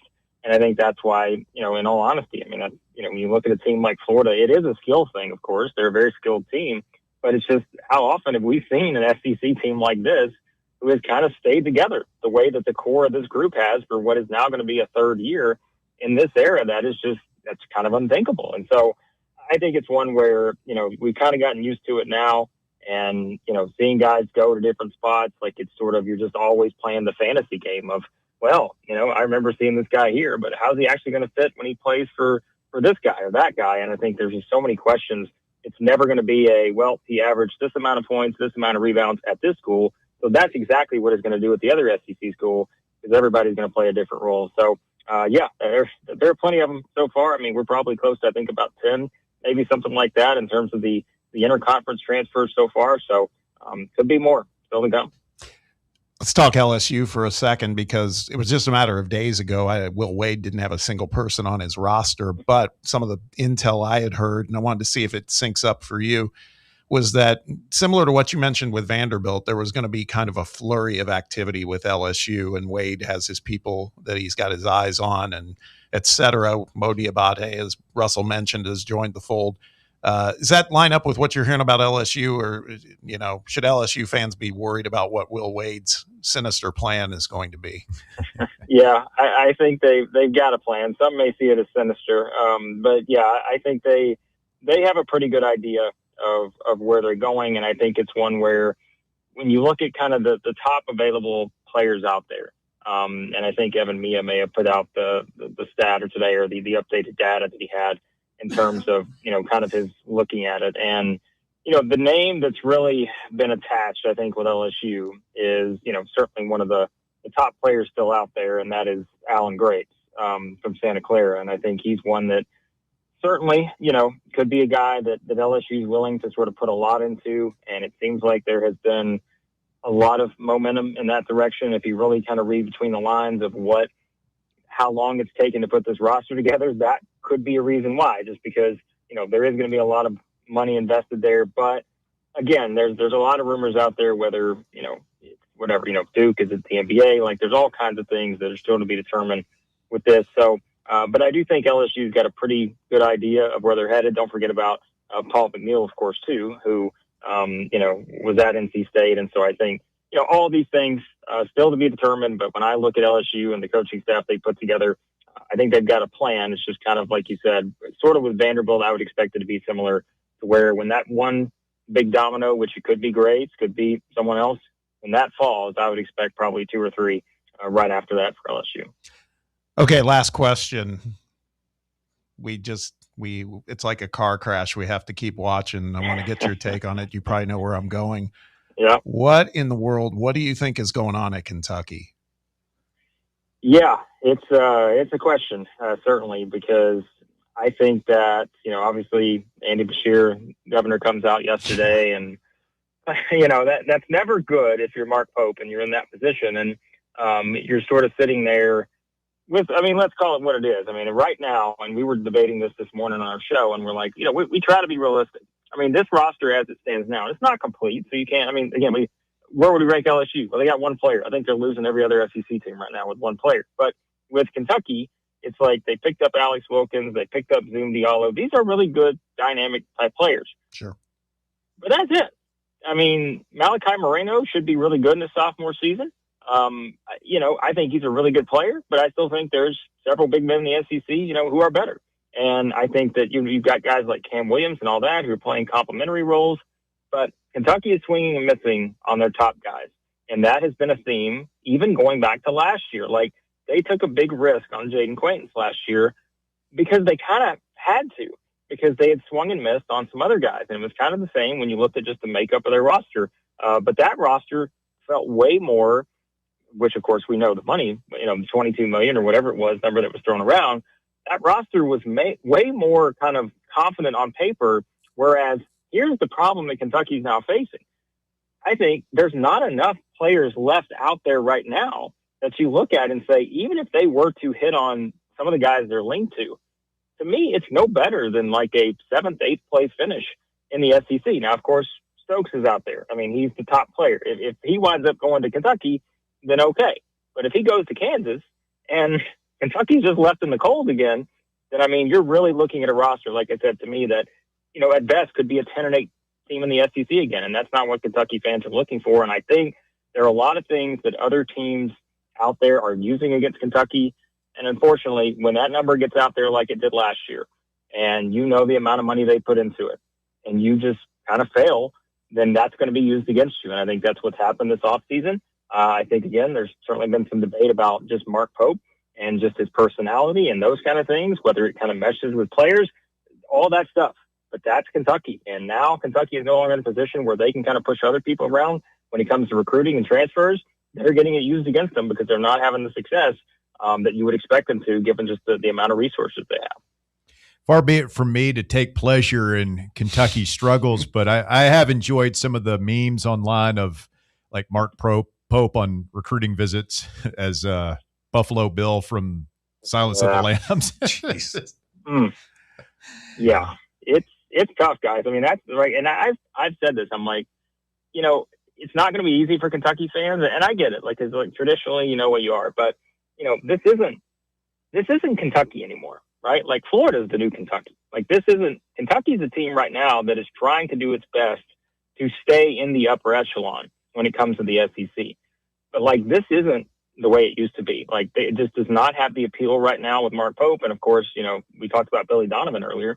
Who knows, right? I mean, if Billy Donovan isn't coaching anywhere and all of a sudden Pope's out after this year, stranger things have happened.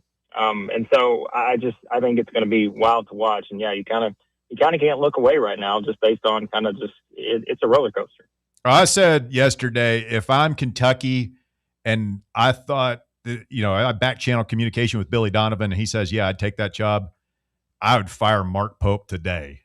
Even if it meant like, hey, it's late in the game, he can't put together a great roster or whatever. I'd go ahead and take my medicine next year knowing that I have a national championship coach. Yeah, I think you lose in year one with Billy Donovan rather than lose in year 3 with Mark Pope. Yeah, I think there you go. That's the trade-off you would take. So. All right, Blake, great stuff, my man. He's at the Blake Lovell on X. Southeastern 16 is the website. Blake, thanks so much, man. We'll do it again soon. Sounds good. Thanks, guys. Thank you, Blake. Blake Lovell, the Southeastern 16. Excellent stuff right there. We got to take our final time out of the show. Speak now, forever hold your peace. 865-966-3435. Got a few phone calls we'll burn through. When we continue, it is The Drive on Fan Run Radio. Stay with us. The Drive. Miss any of your favorite Fan Run show? Listen to the podcast on our free Fan Run Radio app or wherever you listen to podcasts. Surfside is made with vodka, real tea, and real juice, and has only 100 calories, 2 grams of sugar, and 0 bubbles. That's right. No bubbles, no troubles. That's why Surfside was named the 2025 Spirit Brand of the Year by MarketWatch. Their variety packs come with options: iced tea, lemonade, or green tea. Find your flavor by trying them all. Surfside. Sunshine in a can. Must be 21 or older to enjoy. Party smart. Welcome to Axle Logistics, where excellence isn't just a goal, it's an energy.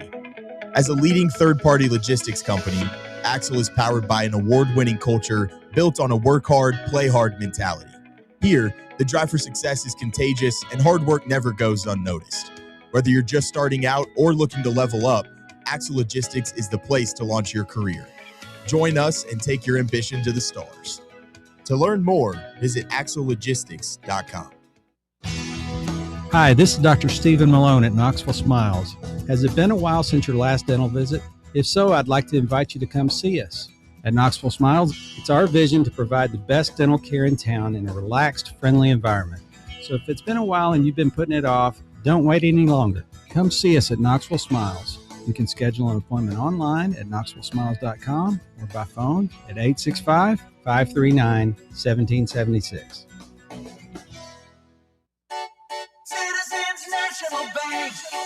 Experience the thrill of traveling with C&B's exclusive travel program. Customers age 50 and above with a Plus Perks checking account can participate, ensuring a safe and delightful travel adventure. Take a day trip or an overnight trip. Travel domestic or international. C&B is always on the go. Citizens National Bank. Banking never felt so good. Member FDIC. Located in Knoxville's historic Old City, Barley's offers great food, live music, the best draft beer selection in town, and now your new favorite place to watch sports. Their indoor projector is perfect for any weather, and they've revamped their upstairs area with more TVs to take in all of the action. Their menu features hand-battered chicken tenders, juicy burgers, fresh salads, and the tastiest pizza in Knoxville. You can enjoy their happy hour drink specials daily from open until 6 p.m. Barley's Tap Room and Pizzeria.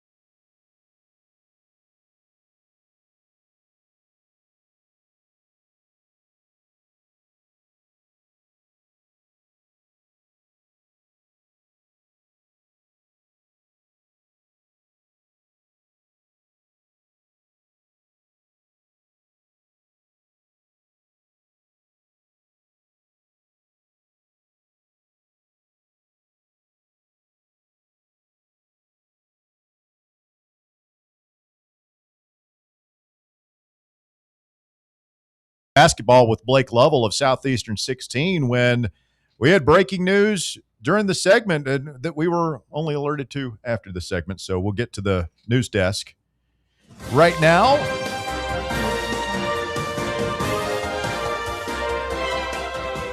Busy day down at Alabama as Kalen DeBoer gets his contract extension, and he got a raise too. And so does Nate Oates today. Nice guy Nate agreeing to a extension through the year 2032 with Alabama today. So they lock up both Kalen DeBoer and Nate Oates. Roll down Tide. Down in Tuscaloosa. They're feeling good right now, the Bammers. Good for them. Yeah. Roll down Tide. I can't help but think too, they're locking up Oates just because they're watching what's going on with Kentucky and potentially Florida. Yeah. And we sure know Nate Oates, he's born out of loyalty. I'm sure he would. He would never break a contract at the place that gave him his start in the big time. Never. Wouldn't just walk out on them. He doesn't walk out on things. Nate Oates sticks it through. That's right. To the end. Man of integrity, man of honor, man of character. That's why he's Bears' favorite college basketball coach. Roll down Tide. He's a piece of garbage. Oh. Let's get some phone calls here before we get out. Rando is on the line. Hello, Rando. Hey, guys. I know we're up against it, so I'll just go kind of rapid fire. Russ, we are also looking at a Toyota hybrid, so there's that. Yeah, what do you think? We're looking at probably a RAV4, maybe a Highlander. We already have a Highlander, so thinking maybe something a little smaller. I don't know. Bunch of granola eating hippies. Oh, they aren't taking my gas car away from me, buddy. Hey, that 50 miles a gallon thing is looking pretty nice these days, ain't it, Rando? Yeah, absolutely. When I'm paying $3.75 a gallon. Hey, Bear, are we talking like a Vespa scooter or what? I don't know. Really, honestly, I'd probably, if I were going to do something like that, I'd probably moped do 125. That Honda CG thing. I'm just picturing Bear and Walker like Dumb and Dumber on the scooter together. Yeah. Heading to Aspen. Totally unnecessary. All right. Why am I on the scooter with them? Because you guys are the island of, what do I call you guys? Island of accountability. Absolutely. You got it, Rando. Hey, real quick. All right. Basketball. I know we've been talking about it all day. Just quick percentage that now with the new news, percentage that we think Nate is coming back. Do we think that Juke is waiting until Nate makes a decision? And what's the likelihood that we get both if we get Ament back? And I will hang up and get out of the way, guys. Nope. Thank you, Rando. How are you so bad at that? Because some of these guys will say, I'm going to hang up, and then I hit it. I put Nate at 30% earlier this week. With the Kevin O'Connor piece today, I'll bump. Not 50-50. I can't go 50. I'll bump it up to 40%. 40-60? Feels about right. 41%. I'm going to go 20. 41-59. Well, you were at like 5 earlier, right? So you're coming up. A little bit. 20%. Bob? I'd come up to 35%. Just a slight nudge. I was at 30. I mean, it's just one. Mock draft has him outside, so. Agreed. Yeah, but I mean, if you're hearing they're seriously split about it, it's hard for it to be like less than at least 25% in my mind. Like it's not like we're just sitting here hoping. Like there's actual reporting boots on the ground that this is a possibility that they're talking about. I still think it. Like we talked about, it boils down to what do you want? If you average, what does he want to do? If you average all these mocks out, he's like 10, 11, something like that, maybe 12. Mm-hmm. What are the teams likely to be? I know it's a lottery and the ping pong balls. What just a handful of the teams likely to be drafted. The names that are mentioned in that ballpark, and I'm probably missing one at least, but I mean Chicago, Dallas, Oklahoma City. Because Oklahoma, cool to go play with Cooper Flagg. Yeah, no kidding. OKC's got so many draft picks through other trades in the past. I mean, they've just destroyed the league in terms of their draft capital. Chicago's just garbage right now. Yeah, I would think Chicago is not a place you want to go, but it's teams like that. Yeah, but the Dallas concept with Cooper Flagg, that's interesting. Joshy Boy is next. Go ahead, Joshy Boy. What up, guys? How are you doing today? Doing well, thanks. Good. First off, I'm going to say rest in peace, Daryl Sheets from Storage Wars. We were talking about him. And the guy from Traffic, Bob was really upset about Dave Mason. Yeah, that's a talented musician, man. Underrated. He wrote a lot of songs for Fleetwood Mac. Feeling All Right was a jam. Yeah. I saw him with Fleetwood Mac. It's one of the tours where Lindsey was, doing that thing where he hated Stevie. I think We Just Disagree is one I grew up with that song too. I thought it was fantastic. But yeah, Josh, it's a great song. I can do that song really well, but not for now. Guys, your Storage Wars guys. I was wondering, I asked Russ if he was familiar with him. He wasn't, nor was I, but it's good to hear somebody was aware of him. I'm familiar with the man's work. Killed himself, apparently, according to reports. Yeah. Sad. Yeah, sad. Yahoo Sports has Nate not going until 18th on their mock draft. Yeah, I mean that's the outlier though, as we were just saying. That's pretty low, but maybe it gives him some pause. When is the Portsmouth, all that stuff? It started. That's going on. Is he there? No, I don't think so. I think that's more like for those borderline guys that have already committed to going into the draft, or they're you guys talking about the combine? Yeah, there's a couple. There's one in Chicago, I think, too, but Portsmouth is starting up right now. I saw some video from it yesterday. I mean, that's like the information he gets from the actual NBA, the teams, and whatever that process is going to figure into his decision a lot more than the mock drafts that we're seeing from the media. Agreed. Yeah. So here's my thing. I think he's going to come back, and here's why. I think he really likes playing for Barnes, and I just think he likes playing in college so much, and I think he could be a top 5 pick next year if he ends up coming back. Yeah. I mean, that's the hope, right? Come back and dominate, like be the best player in college basketball, and maybe the number 1 overall pick. And if he comes back next year and has a really great season and gets us possibly to a Final Four, he could maybe be a number 1 pick. Maybe. Yeah, I mean, it's worth a chance, right? We can all dream. We can all hope. He hung up. Okay. That's what you think I detonated him. No, that's fine. It's just that was the pre-excuse, kind of abrupt, but the excuse before the excuse before the excuse.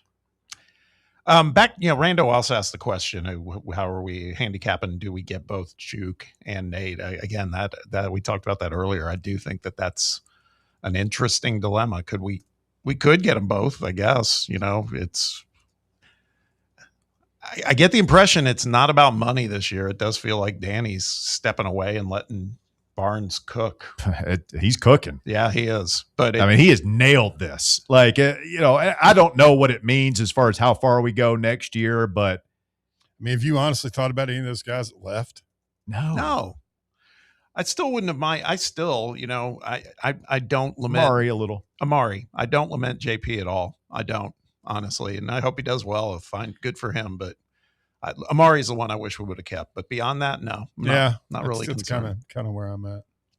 We had a very long discussion about all this in hour number 1. If you missed any of it, you're a hoops junkie. Go back in the podcast. The conversation about Jalen Harrelson, who has not signed yet, or it hasn't been announced if he has. Juke Harris, and then Nate. The feeling was probably not going to get all 3. Probably lead for all 3. I mean, Jalen is committed. Nate's not going anywhere else. Like, if he plays college basketball next year, it'll be at Tennessee. Yeah. And Juke Harris feels very much like a strong Tennessee lean. I just can't imagine that you would get all 3 of those. maybe, but any combination of two would be just a home run. Rick Barnes has killed it in the portal. Top 10 roster heading into next season. Just fantastic. Yep, I agree. I'm perfectly fine if we get two. I'd be okay, I guess, if we only get one. But I mean, I do. I feel good about it. New Mike Vrabel, Diana Rossini photos. Yep. Oh no! And they're having breakfast. Apparently having breakfast at the resort. Oh, no. It could have been a breakfast meeting. You meet a colleague for breakfast to discuss work. Why not? Business. People got to eat. Each other. Business breakfast. Are they feeding each other? Yeah. Uh-huh. He's eating fruit out of her hand. Bear's got a very sinister smile right now. She's just loves this. All right. We'll do it again tomorrow, 3 to 6, right here on Fan Run Radio. Have a great night.